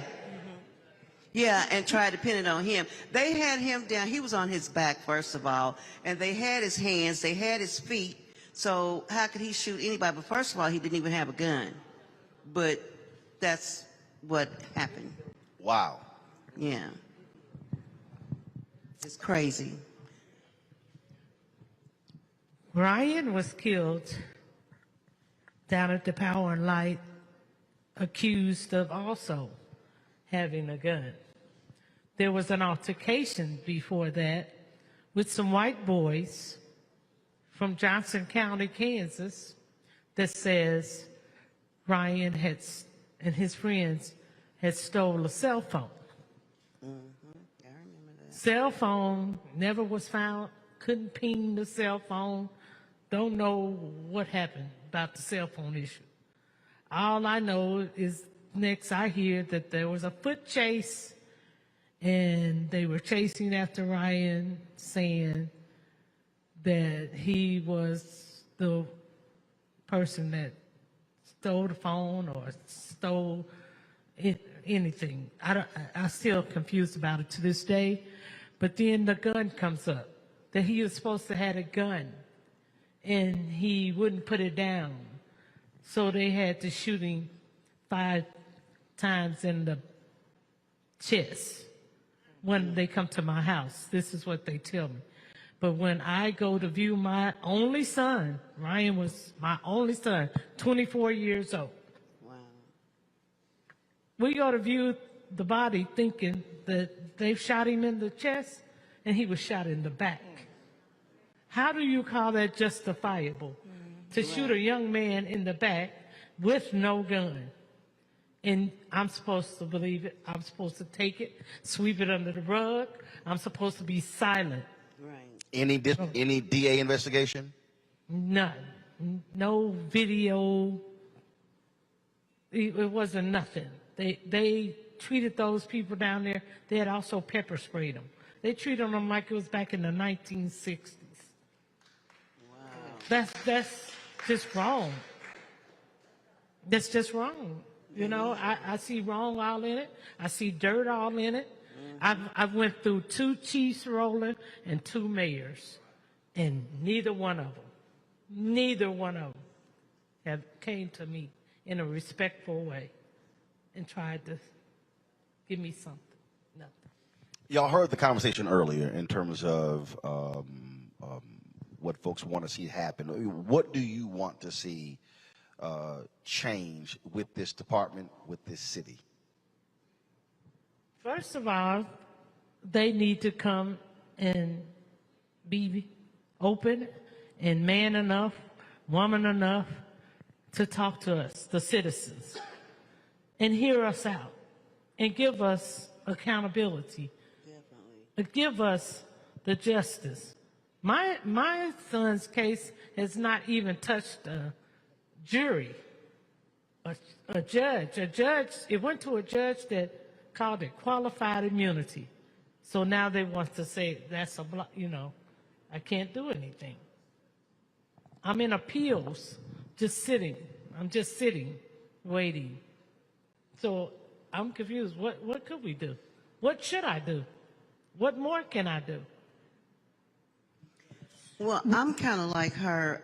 I want to see accountability.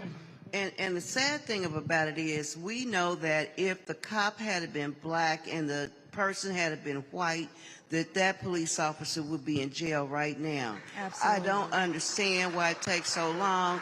And I definitely want local control. I have a question for Roland. One of the questions is, how do we get local control on the ballot? Because if we have that, I think that would make a lot of difference. And I hate it. Every time you turn around, there's been a killing by a white officer, and it's a black person, whether it's a young lady, whether it's a young man, in some cases even a kid, and I can't figure that out. Mr. Martin, my son Cameron Lamb, he was caught on by the helicopters. He was speeding in a direction, and he was speeding pretty fast. So he was caught by audio. Never at one time was he pursued on this chase. Not one time was he ever pursued. He got home, went into his driveway, had a conversation with his roommate, then he proceeded to the back of his home, and he proceeded to back up into his garage. And then he was pursued by, well, not pursued, but there was a plainclothes detective that came to the back of the house. He had eyesight, and my son had eyesight of him the whole time. He requested that he put his hands up. My son did that. So then Eric the Buccaneer, he came from the other side of the home. He went to the back, claimed that he could see my son pointing a gun at Detective Swam, and he proceeded to shoot 4 times in the windshield of the truck. And I'm very angry and I'm very frustrated. So finally, we went to court. You know, the officer, the Buccaneer, he was found guilty and he was later sentenced. However, we went to the grand jury in, I believe, July of 2020. Detective DeBuccaneer, he was found guilty. But my frustration and anger with that is that not one day has this man ever served not one day in jail.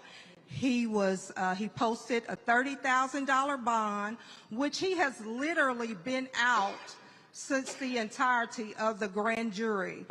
Even when he was sentenced, he got to walk out of that courtroom just like we did because the judge granted, sweetheart, correct me if I'm wrong, but an appeal. Allow him to stay free pending appeal. Right, yes. So it's just like, I feel like it's not over for us because at some point. And when was this trial?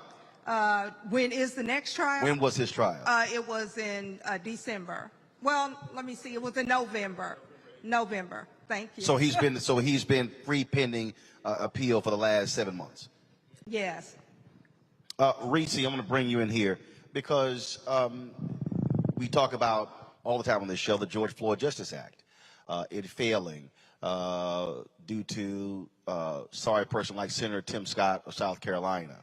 The point about qualified immunity, I mean, this is exactly why that bill was so important and why Congress, why the United States Senate, the House did their job, but the Senate failed. And there are people out there who are saying that, you know what, I'm going to sit this thing out. And I keep telling people, look, I understand. But when you look at these critical races that are coming up in November, where you have seats up for re-election, seats up in Pennsylvania, Ohio, North Carolina, Florida, Wisconsin, Kentucky, Louisiana, and of course Democrats defending seats in Nevada, Arizona, Georgia, and New Hampshire. This is why this has to be an election issue for folks to turn out in order to get this done. Unfortunately, it didn't happen last year, but this is needed for these families to seek justice. But as long as these cops are protected via qualified immunity, they pretty much can do whatever they want with impunity. Unfortunately, that is the case. And I know that nobody wants to hear vote for more Democratic senators when they feel like they haven't gotten enough return on their votes in 2020. But that's just the reality. You have to just do the basic math. The basic math is that you need to hold the House with a simple majority would be fine there. And you need to get at least 52 votes. Hopefully that there are some people who were previously hiding behind Manchin and Sinema that will come on to the side of getting rid of the filibuster so that we can get a number of things pushed through.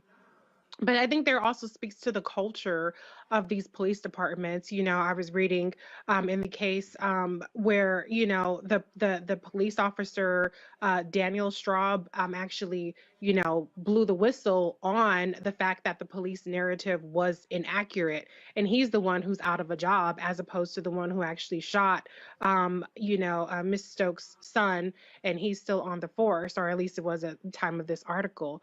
So there is so much that needs to be done in terms of just reforming the police culture, protecting the police officers that do come forward and be truthful in these situations. But legislation at the federal level would go a long way. Larry, this is the issue that, again, we keep focusing on.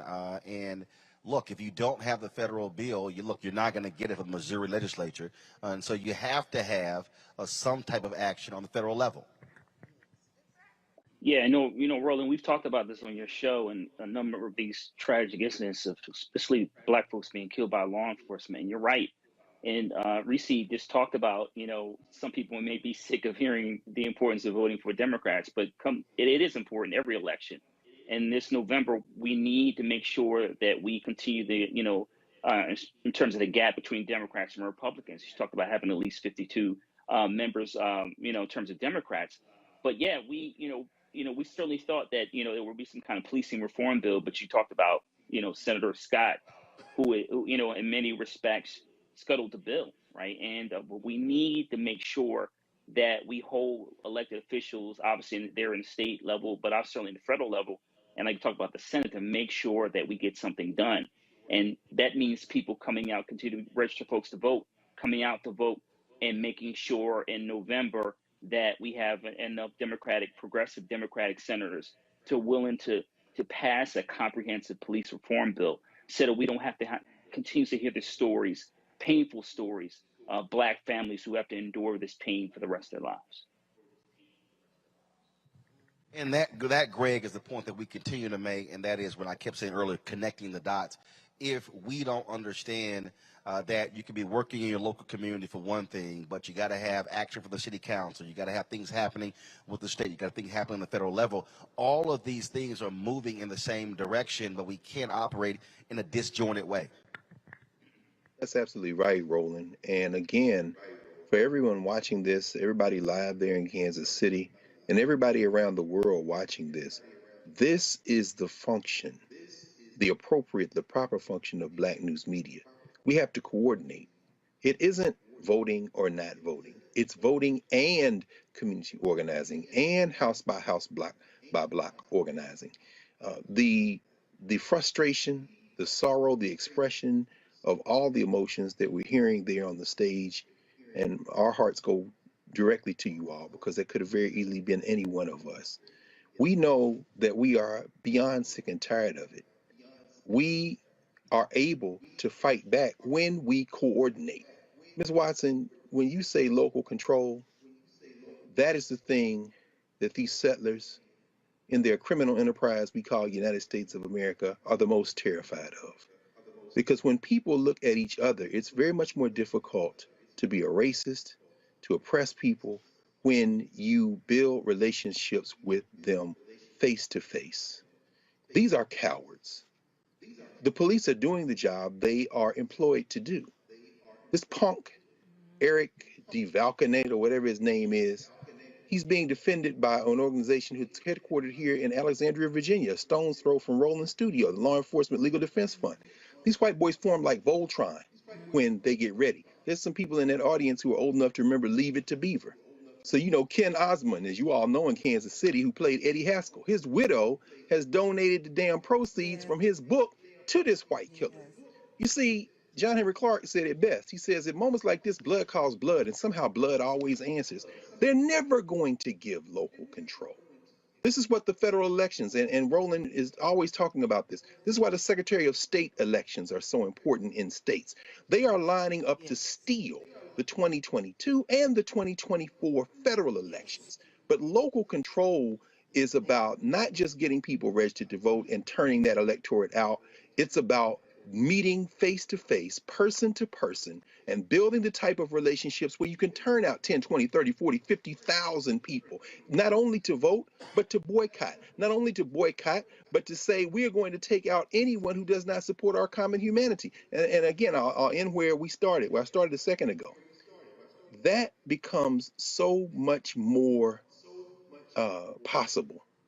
And we are encouraged so much more in our local efforts when we can connect to the other local efforts. And that is why Black media is so important, because it allows us now to say, it isn't just me in Kansas City. It isn't just me in Oakland or Nashville. It isn't just me in Boston or Los Angeles. I see people around the country doing the same thing, and we have been shown by our open enemies. When we connect, we win.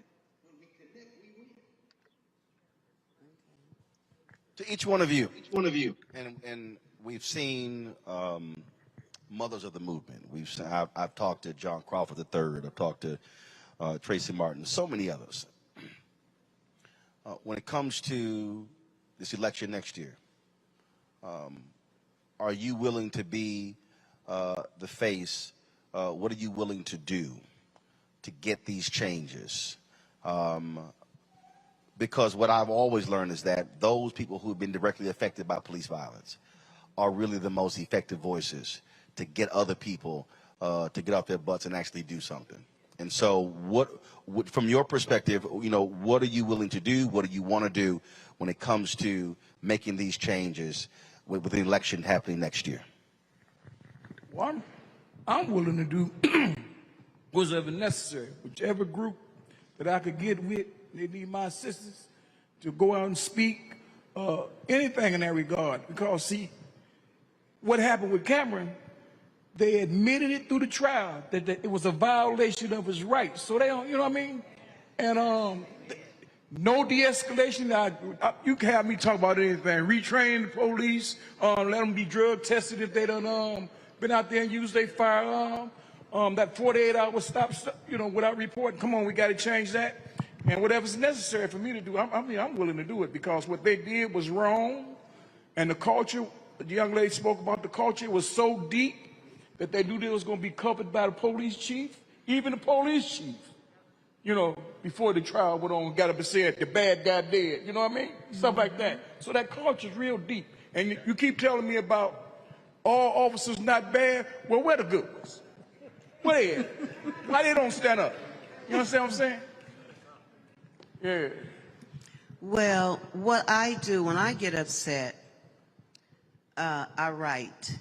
I just wrote to President Biden a couple of days ago, and I did get a response.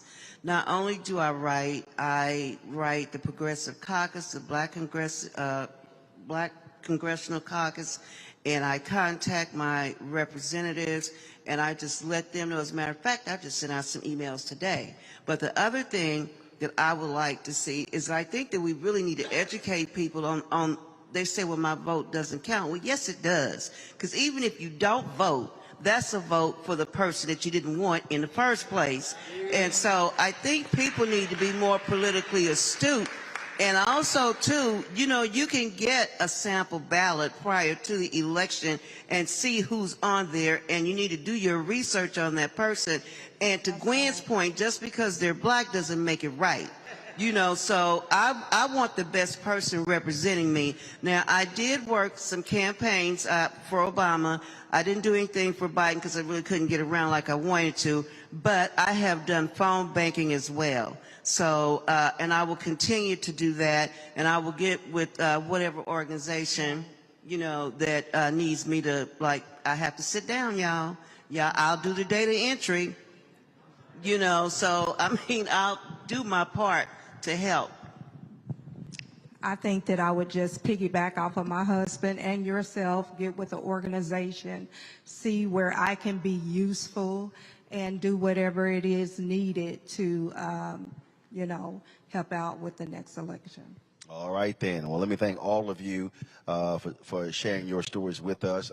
It is never easy to do so when you've lost a loved one, but we certainly appreciate you doing so, and hopefully this will move some folks to action and galvanize them to make some changes in the city with the election next year. Thanks so much. Thank you. Thank you. Going to go to a break. We'll be back with our final segment. You're watching Roland Martin Unfiltered, broadcasting live from Kansas City, Missouri, right here on the Black Star Network.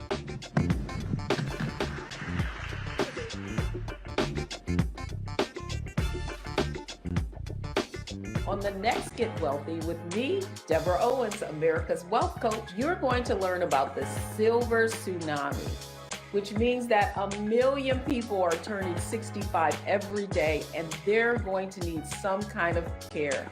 You're going to meet two sisters whose situation with their own family led them to start a business in this industry, and now they're showing others. This is our passion, our mission, our purpose, our ministry. That's right here on Get Wealthy, only on Black Star Network. Pull up a chair, take your seat.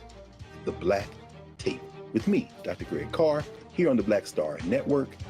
Every week, we'll take a deeper dive into the world we're living in. Join the conversation only on the Black Star Network. Next on A Balanced Life with me, Dr. Jackie, summertime when the living is easy, or is it? Summer vacations, class reunions, kids in summer camp, all fun, but stressful. You need to get into a summer mindset and have a plan. Oh yes, our panel gives us their favorite summer planning hacks. On the next A Balanced Life with Dr. Jackie here at Black Star Network. We're all impacted by the culture, whether we know it or not. From politics to music and entertainment, it's a huge part of our lives, and we're going to talk about it every day right here on The Culture with me, Faraji Muhammad, only on the Black Star Network. Hello everyone, it's Kiara Sheard. Hey, I'm Taj. I'm Coco. And I'm Lily. And we're SWB. What's up, y'all? It's Ryan Destiny, and you're watching Roland Martin, Unfiltered.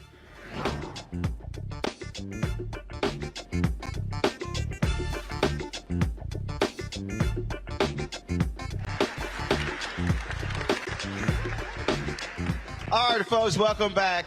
This is our final segment here in Kansas City, where we're talking about black and blue, dealing with discrimination and racism in police brutality in the Kansas City Police Department. I want to start our final segment talking to Glenn Rice. He was one of the staff writers with the Kansas City Star, who actually wrote that piece that when we first talked about this on April 18th. Glenn and I go back 30 plus years in the National Association of Black Journalists. He plays that little youth group. He couldn't be an alpha, so he had no choice but to become an omega. Sorry, I mean, so trust me, we've had a few step-offs. He ain't won one yet, and I ain't gonna make you hop out here, because I got bad knees. So you got bad knees? And I'm almost 60. My knees still work. See, that's how alphas roll, see?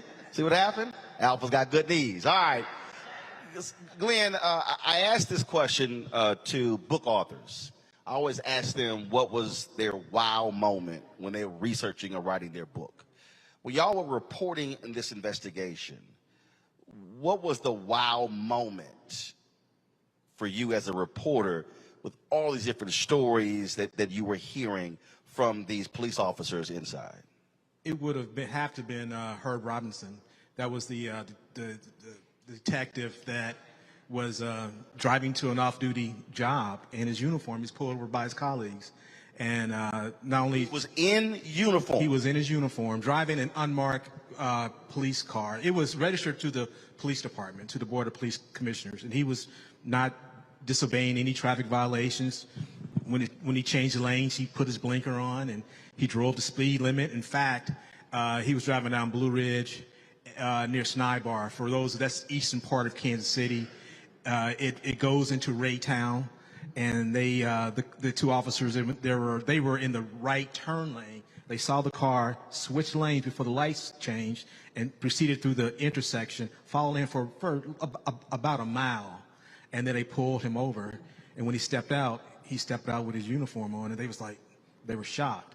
And not only just hearing about it, but getting the videotape, and also talking to now he's Sergeant Robinson now, and that was probably one. Also finding out that the chief was not sincere when he kneeled at a protest. He wasn't sincere. Matter of fact, he said he did it, and he didn't necessarily mean it. In fact, he did it to protect his officers. This was in May. Steve, is that correct? Of last year. It was during the height of the protest, and the police department decided to have a unity march where they, after days of unrest on the plaza, they decided to have a unity march. And at the end of the unity march, at the behest of the mayor, he took a knee. It took Rick Smith, I think, 4 days before he actually said Black Lives Matter, or even uttered the name George Floyd. So I can understand, so in talk with that, there was another detective in homicide who was, I would say, her name is Heather Leslie, and we found some odd things that happened with her during the protest. She was at the police headquarters, and she looked at a monitor that was position on the plaza during the protest, and she said, you want to know why there are any black people out there protesting, and to no one in particular, in a room full of homicide detectives. And she said because the black people are too damn lazy. They're too lazy to get off their asses. And so not only to get that, but also get an internal memo that outlined all this. And this was written by a white homicide detective, because there was very concerned about what went down, how that went down. So there were a lot, to say the least.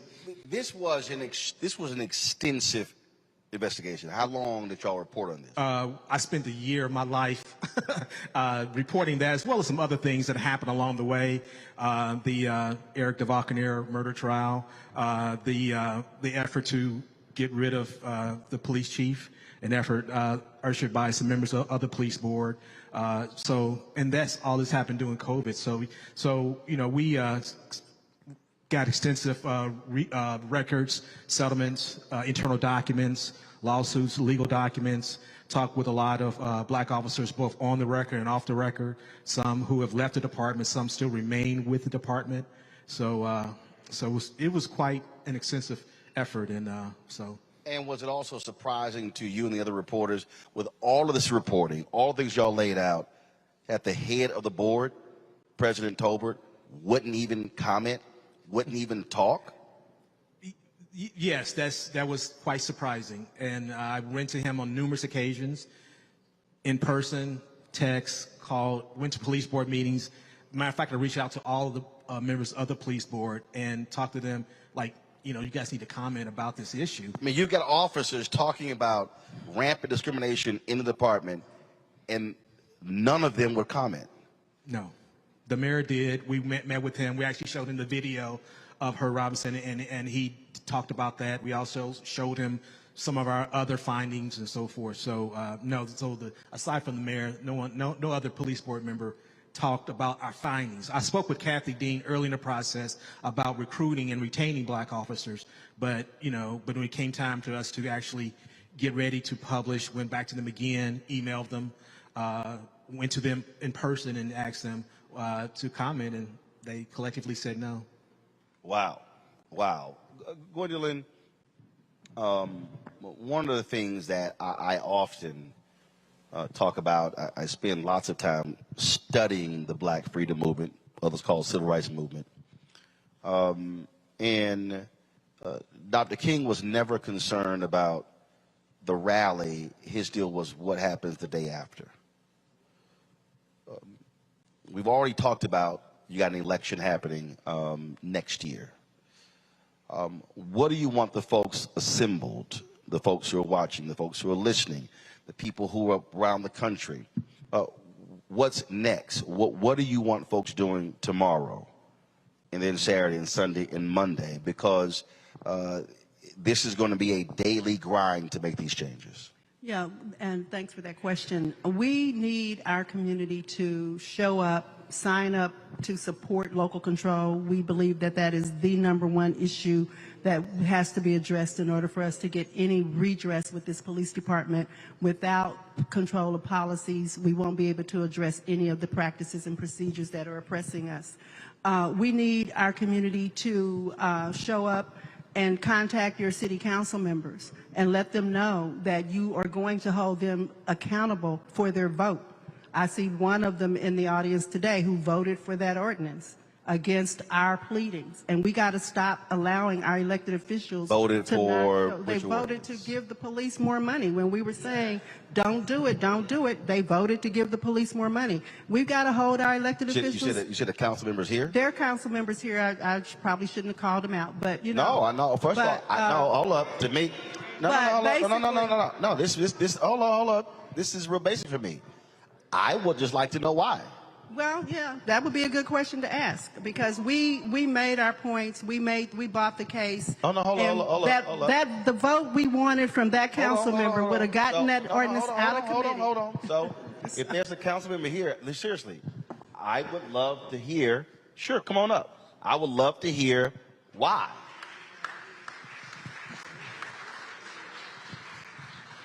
I ain't got a problem asking a question.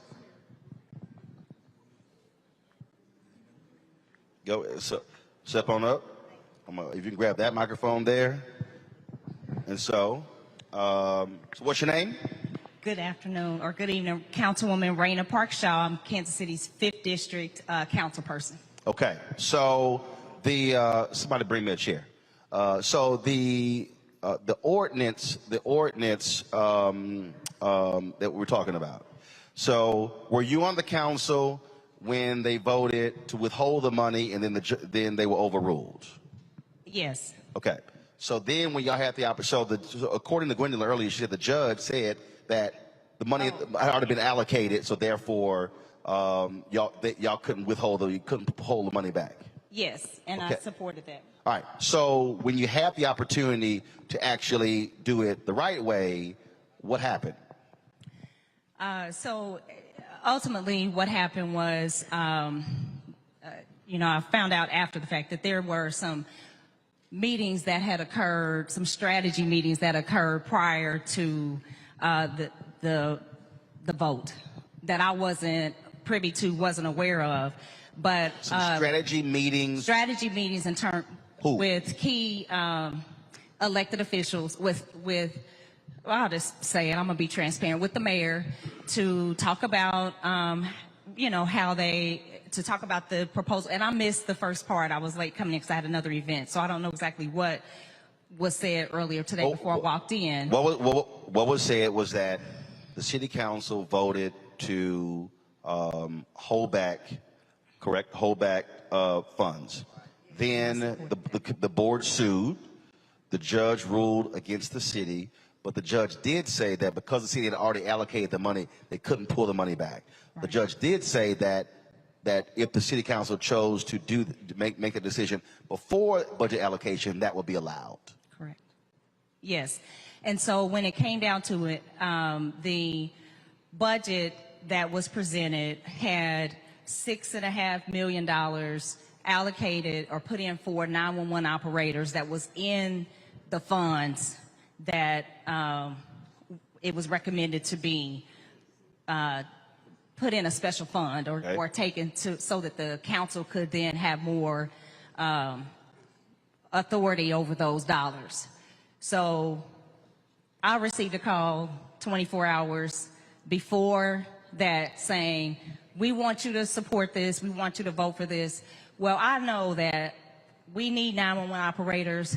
I know that definitely I agree we need to have reform in our police department. I know that there are bad actors, and I agree with that. But I felt that it was too much to, at the last minute, that I didn't have information to say I'm going to vote to move all of this money aside, because I understand we need 911 operators, and the 911 operators budget was sitting there. As a council member, could you have pursued delaying the vote? Could I have pursued delaying the vote? Delaying the vote. So we couldn't delay it any further because we needed to, by charter, we needed to approve the budget, and it had already been delayed, and so we weren't able to really delay that. Otherwise, we would be with that, we would be outside of the charter that we have. Okay. So ultimately, when it came down to it, the vote that I took was to create a separate fund, but it wasn't what the Urban League wanted, or what the community members that called me, it wasn't what they wanted me to do. But honestly, I felt that it was too much to put at risk because there was $6.5 million set up, and that wasn't just about KCPD. So what I did try to do, because I was notified in the last 24 hours, was to try to see if we could move that $6.5 million so that then the 911 operators would still be whole. Right. Because we need that. Our community needs that. And so, but they weren't able to do that. The other council member that was kind of working on it tried, that we weren't able to make that happen. So, Gwendolyn, you obviously been shaking your head. So I want you to respond.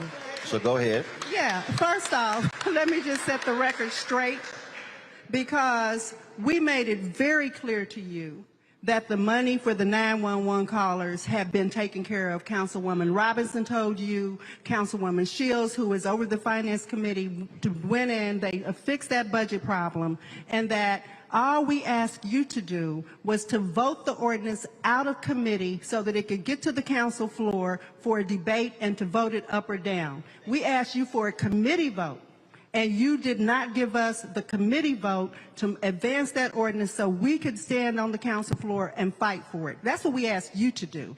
Now, let me be real clear about the $6 million, because basically the ordinance was, what we wanted the ordinance to do was to set aside the $30 million so that the $30 million over and above the 25% required allocation could be used to invest in impactful crime prevention strategies, or for whatever the city council would have control over the $30 million, as opposed to giving it to the Board of Police Commissioners, which would have been in alignment with what you voted for the year before. So to muddle it all down into $6 million weed stuff, that was not what we were talking about that day. And that's what we asked you to do, Councilwoman. Just get it out of committee. And you gave us a whole lot of mamby-pamby responses to our requests, and then went down there and did not vote with the people. That's what really happened, y'all. And Ryan was there, all of us. That's what really happened. I'll allow the councilwoman to respond. Go ahead. I disagree, but you know, I am here because I care about our community, because I want to see reform. I agree with local control. I agree that we need to reform our police department. I felt with the information that I had in that moment that it would have been, could potentially been more detrimental to our community. I'm willing to come, which is why I'm here, to work on a strategy so that we can have the accountability that we all want, desire, and deserve. So I have a couple questions. Sure. So one, are you up for re-election next year? Yes. Are you running again? Yes. Will you commit to support the effort for complete local control of the police department? Yeah, I support that, but we need our people to come out. No. Wait, hold up. See, I support that. No, hold up. I ain't done. So, will you be a part of this coalition to persuade other council members, and also to achieve that 40,000 number, to get 40,000 people in the city to back this, so when they come vote next year, that will be a significant voting block to make the city council move? Yes. Okay. The other question, more important than that for you, is in the next budget cycle, will you vote with the people to exercise control of the purse and not keep giving the police department money, throwing good money after bad? Will you do that? Okay, she'll answer. So what I will commit to is working with you and the organizations and the community to come up with a strategy. I feel like it's unrealistic and unfair that you call me at the last minute to say we want you to do this, but I don't have any information about any strategy other than we want this, we want to pull those dollars. Okay. And I felt like it was too detrimental to our community. I was not going to have the potential of 911 operators not being available. We already don't get enough service in our community. We already don't have enough. So I commit to continue to sit and work, if you will have me, if you want to do that, to work on a strategy to do that. That's what I commit to. So hold up. So hold on. So when is the next, in terms of council voting on the next cycle? When is that? In April and March of 2023. Okay, before cool. the next election. All right, so here's the deal. What took place in the past has actually happened. So now it's, okay, what happens next? See, I don't waste time on what happened last time. My whole deal is what happens over the next year. That has to happen. So now, and we got about 10 minutes, and because again, I want to go back to it. And so, Ryan, I want to start with you here. We're talking about, again, this coalition. What do you want to see happen? What needs to happen to make sure that your legacy groups are fully listening to and respecting grassroots groups, community groups, so folks are working in partnership? Absolutely. I think, to me, we had that coalition letter, that open letter that we sent to Mayor Lucas. When was that?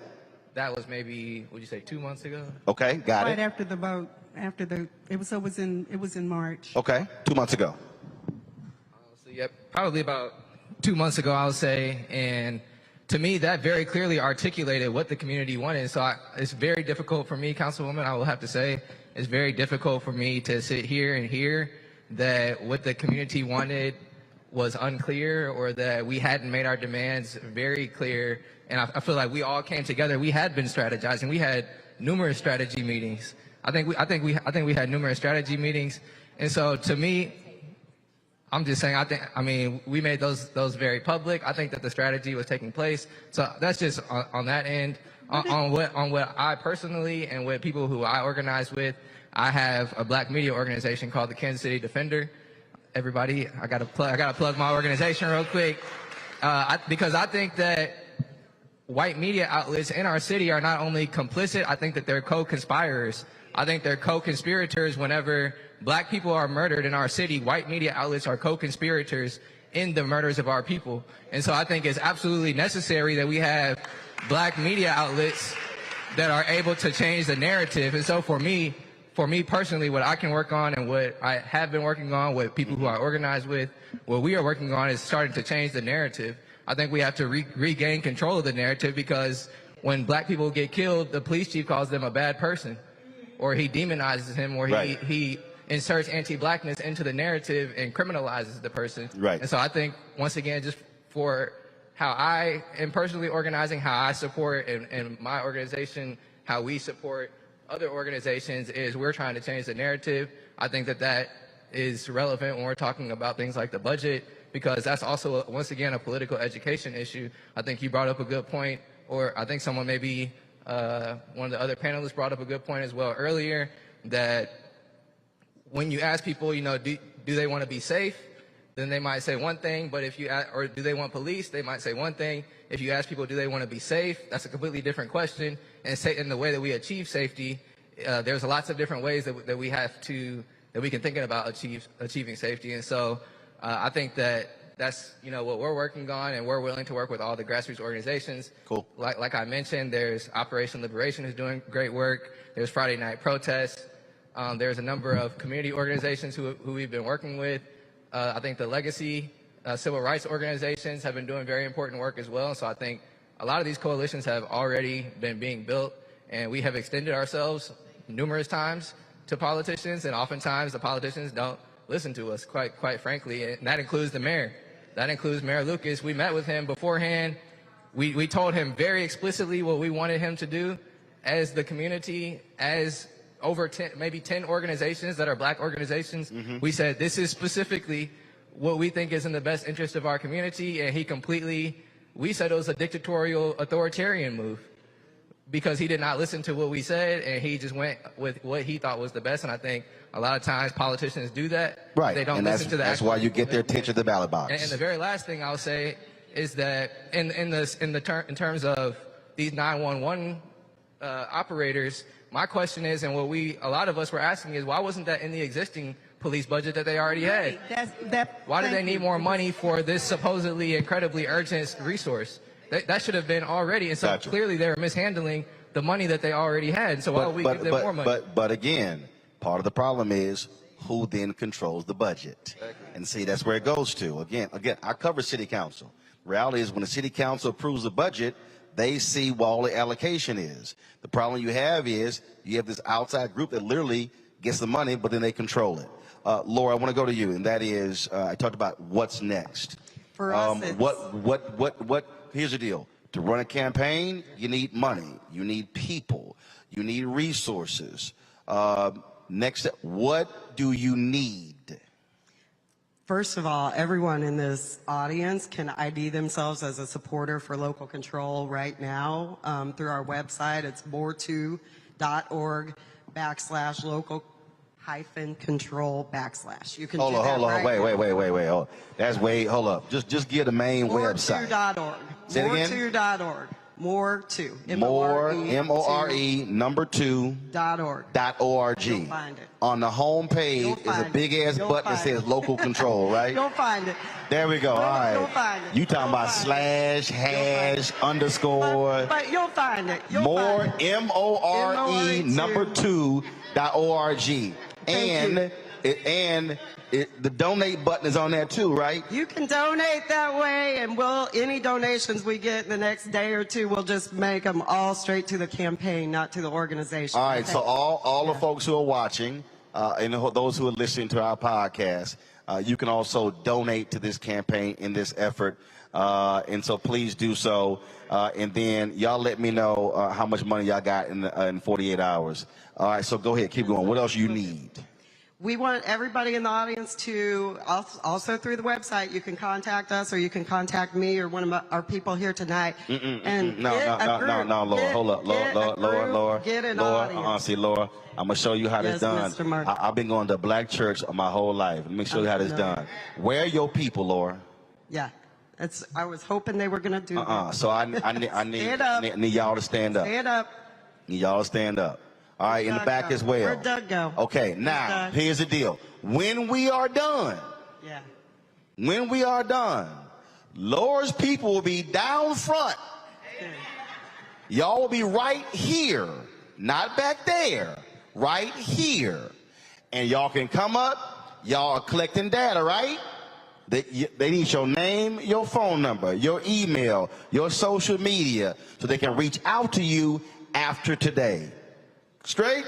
Cool. All right. Laura, go ahead. Keep going. That's all I need is we need audiences. So I had a Kappa, no offense to you gentlemen, but I had a Kappa approach me in the audience, said, where can we get you all to speak? So give us an audience and we'll come speak. All right. Okay. Kappa's finally doing something. All right. I have a Kappa board chair. I have to show respect. All right. It's all good. We'll let them have something. But it's all good. Without Alpha, they just cap aside. It's all good. All right. Final comments from my panelists. Let me start with Larry. This event has been critically important for the community. You offer a lot of insight and advice, and I'm hoping, based on the conversations we had this evening, the coalition will continue to strengthen and also hold elected officials, accountable. And looking forward to hearing more about the story and elected officials supporting some of the initiatives the members of the community want. Reese. Yeah, I'm shocked you have not cussed today. Shocking. Well, hey, I'm on my best behavior. I just want to say I just think it's a wonderful display of democracy and civic engagement between the panelists, the audience, and the councilwoman who went up there and, her feet were held to the fire. But I think it involves everybody being involved and being accountable and pushing back and collaborating, because I think ultimately everyone wants the same thing, which is local control and police reform. So best of luck to you all and moving forward with this. Greg, and I was going to do it, but I want you to incorporate what Stokely Carmichael, Kwame Ture said, that about change has never happened because of one person. It's always happened through organization. Go ahead, Greg.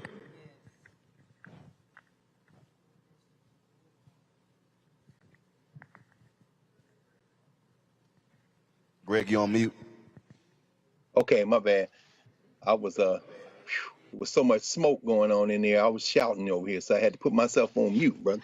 Anyway, all in the right direction, though. As our brother and ancestor Kwame Ture Stokely Carmichael used to say, if you put Martin Luther King in Montgomery or Birmingham by himself, he would have been killed. He said, history is not made by individuals. It's made by the masses of our people. And he said, it's less important which organization you join. It's less important which organization you join than it is to join an organization. And we know that we must coordinate. So what we've seen tonight has been inspirational, very sobering, but also we come out of this with a great deal of hope, not just for Kansas City, not just for Missouri, but for everywhere in the world where we understand when we organize and work together, the people are undefeated.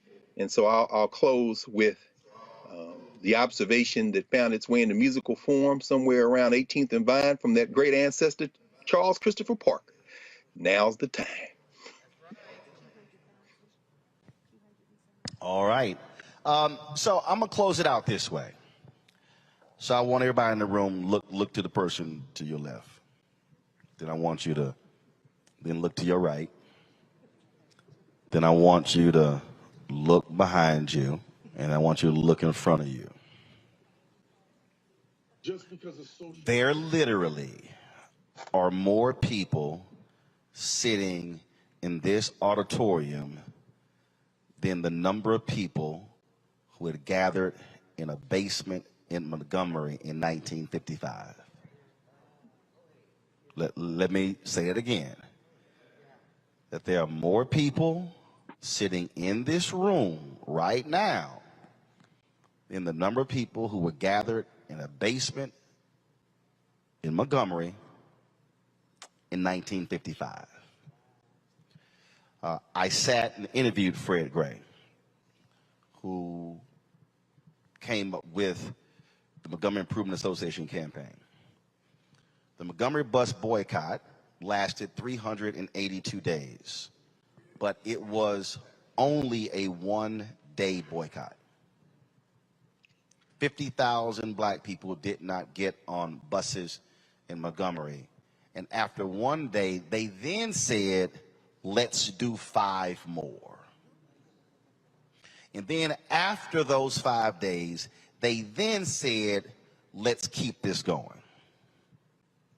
If you go back and actually look at the initial demands of the Montgomery Improvement Association, you will see that it was a lot different than what ended up being. So 382 days go by, and the Supreme Court rules that segregated busing was unconstitutional. It was that event, and there were certainly things that happened before that, Emmett Till's lynching on August 28, 1955, but it was that event that led to a 13-year struggle that we know as the Black Freedom Movement, some call the Civil Rights Movement. Are there 4 college students in here? If you're a college student, stand up. So you're a college student, stand up. That's 1, 2, any other college students? 3, just 4. So there were, stay standing, stay standing, stay standing. There were 4 college students at North Carolina A&T who decided to go sit at a lunch counter.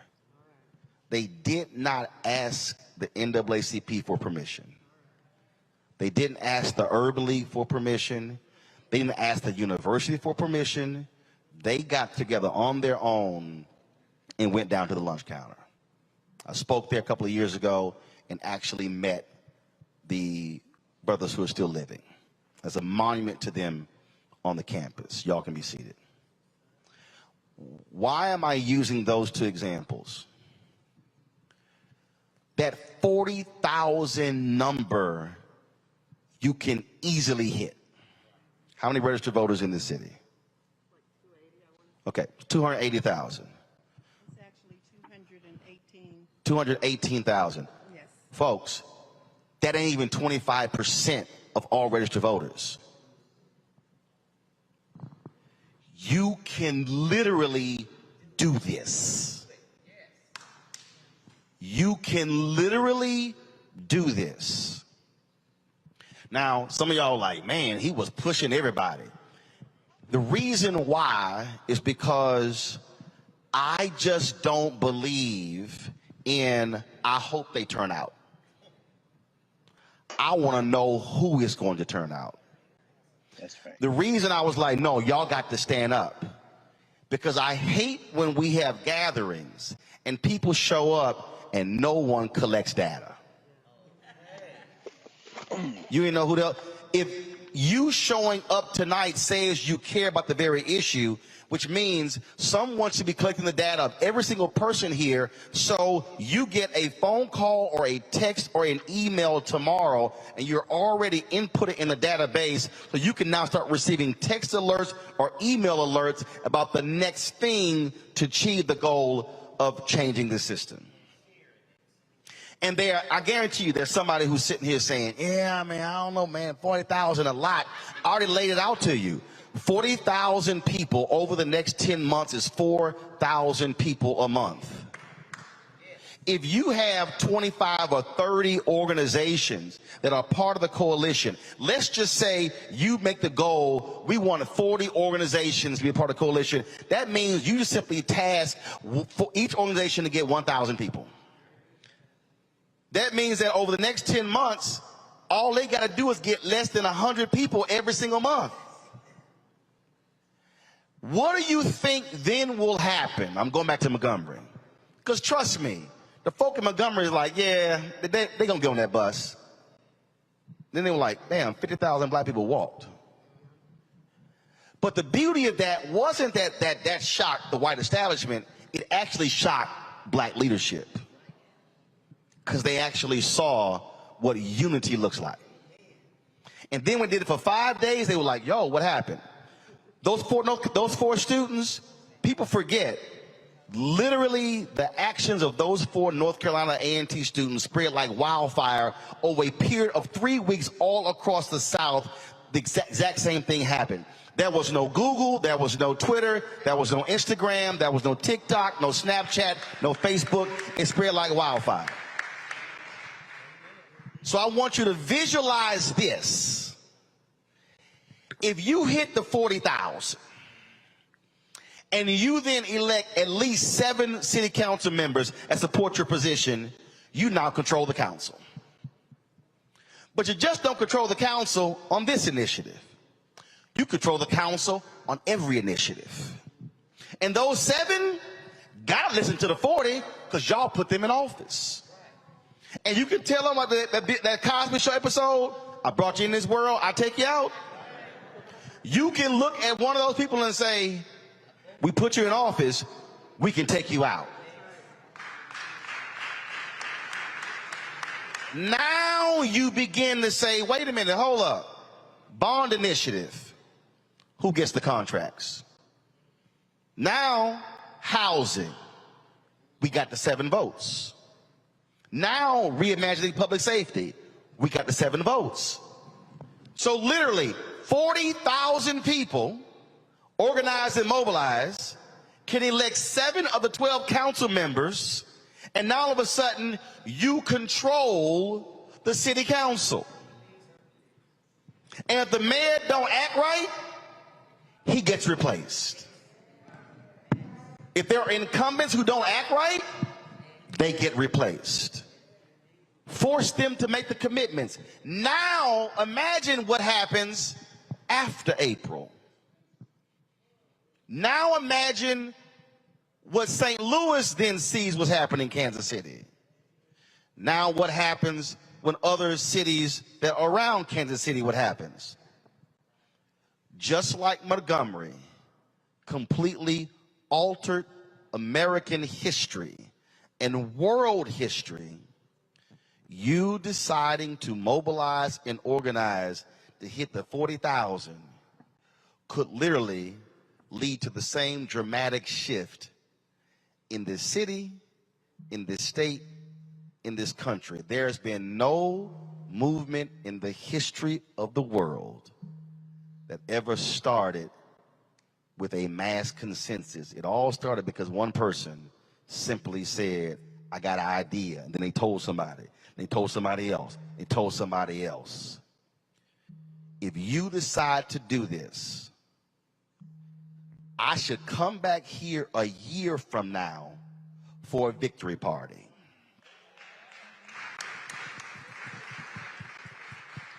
A year from now, y'all should be celebrating like crazy because you did what everybody said could not be done. That is, you got black folks and white folks and Latino folks and Asian folks and Native Americans. You got folks who are straight and gay. You got folks who are conservative and liberal. But you got folks who say we care enough about our city that we should be controlling how our tax dollars are spent. And I can guarantee you this. If you do what we have talked about today, the folk at the state capitol will then be saying, damn, are we next? And your response is absolutely. Again, folks, thank you so very much to our panel. Thank you for all of y'all for being here. Thanks for everybody who are watching. If y'all want to support, again, more2.org. Give the Urban League's website. In a microphone, baby. ULKC.org. ULKC.org. I'm going to be checking back with y'all on that 40,000. I want to see where we going on that. And so, again, create the memes, push the videos out. I got 3.7 million social media followers, so y'all send to me, and I'll send it out as well. I ain't even going to charge you. But, again, let's make this thing happen. Kansas City, thank you so very much. I'm familiar with this. My late grandmother and my great-grandmother lived here. I hit my Uncle Marvin. He said he was going to swing by. So I have family who lived here in Kansas City. My Aunt Bobby Ladd, who passed away a couple of years ago from pancreatic cancer. They all lived here. And so, trust me, this is not the first time I've been here. Eric Weston, I hit him earlier. He's in Orlando with the Black newspaper. I hit him as well. And so I spoke at their event. So this is not, trust me, I'm not new to what's happening here in Kansas City. Good to see Glenn. Also, Pastor Darren Edwards, I pledged him at Texas A&M. And so y'all got to, look, if he ain't acting right on part of this deal, y'all give me a call. I'll deal with that. So I ain't got no problem. I ain't got no problem letting them know. So again, everybody who's watching, don't forget, download our app, please. Apple phone, Android phone, Apple TV, Android TV, Roku, Amazon Fire Stick, Xbox One, Samsung, and of course, support our Bring the Funk fan club, where every dollar you give goes to support this show. A bunch of y'all walked up to here, handing me all sort of cash. If y'all gave me money, then give me your name. Be sure to give me your name, because every Friday we run the list of all of our donors. More than 30,000 people have actually given to our show in the past 3.5 years. And when he talks about the importance of black media, that's why we have a mural on our wall. The nation's first black newspaper was Freedom's Journal. March 16, 1827, the third paragraph, they wrote, "We wish to plead our own cause. Too long have others spoken for us." And so the reason that is important is because we do not need to be asking someone else permission to have these gatherings, to broadcast these gatherings, to do these events. Because if you understand the history of black media, if you understand what the Kansas City papers did, the Chicago Defender, the Pittsburgh Courier, Atlanta Daily World, that's how we were able to get through, because black media covered our story. And I'm not interested in asking anybody permission, can I please go cover something? That's why I said I choose to own. And so when people say, man, I wish you go back to CNN or MSNBC, no, if I can't own it, I'm not interested. And so that's why we do what we do. So folks, Cash App, $RM Unfiltered, PayPal is R Martin Unfiltered, Venmo is RM Unfiltered, Zelle is Roland at RolandSMartin.com, Roland at RolandMartinUnfiltered.com. To our panel, Larry, Greg, and Reese, I certainly appreciate it as well. We normally have a lot more time to talk, but I'm glad y'all were here with us as well. And so thank you so very much. More2.org, y'all come on, come down here, come on. Come on, have your pass and everything ready down here. Everybody here, don't run out of here. Sign up, give them your information. But again, the movement starts now.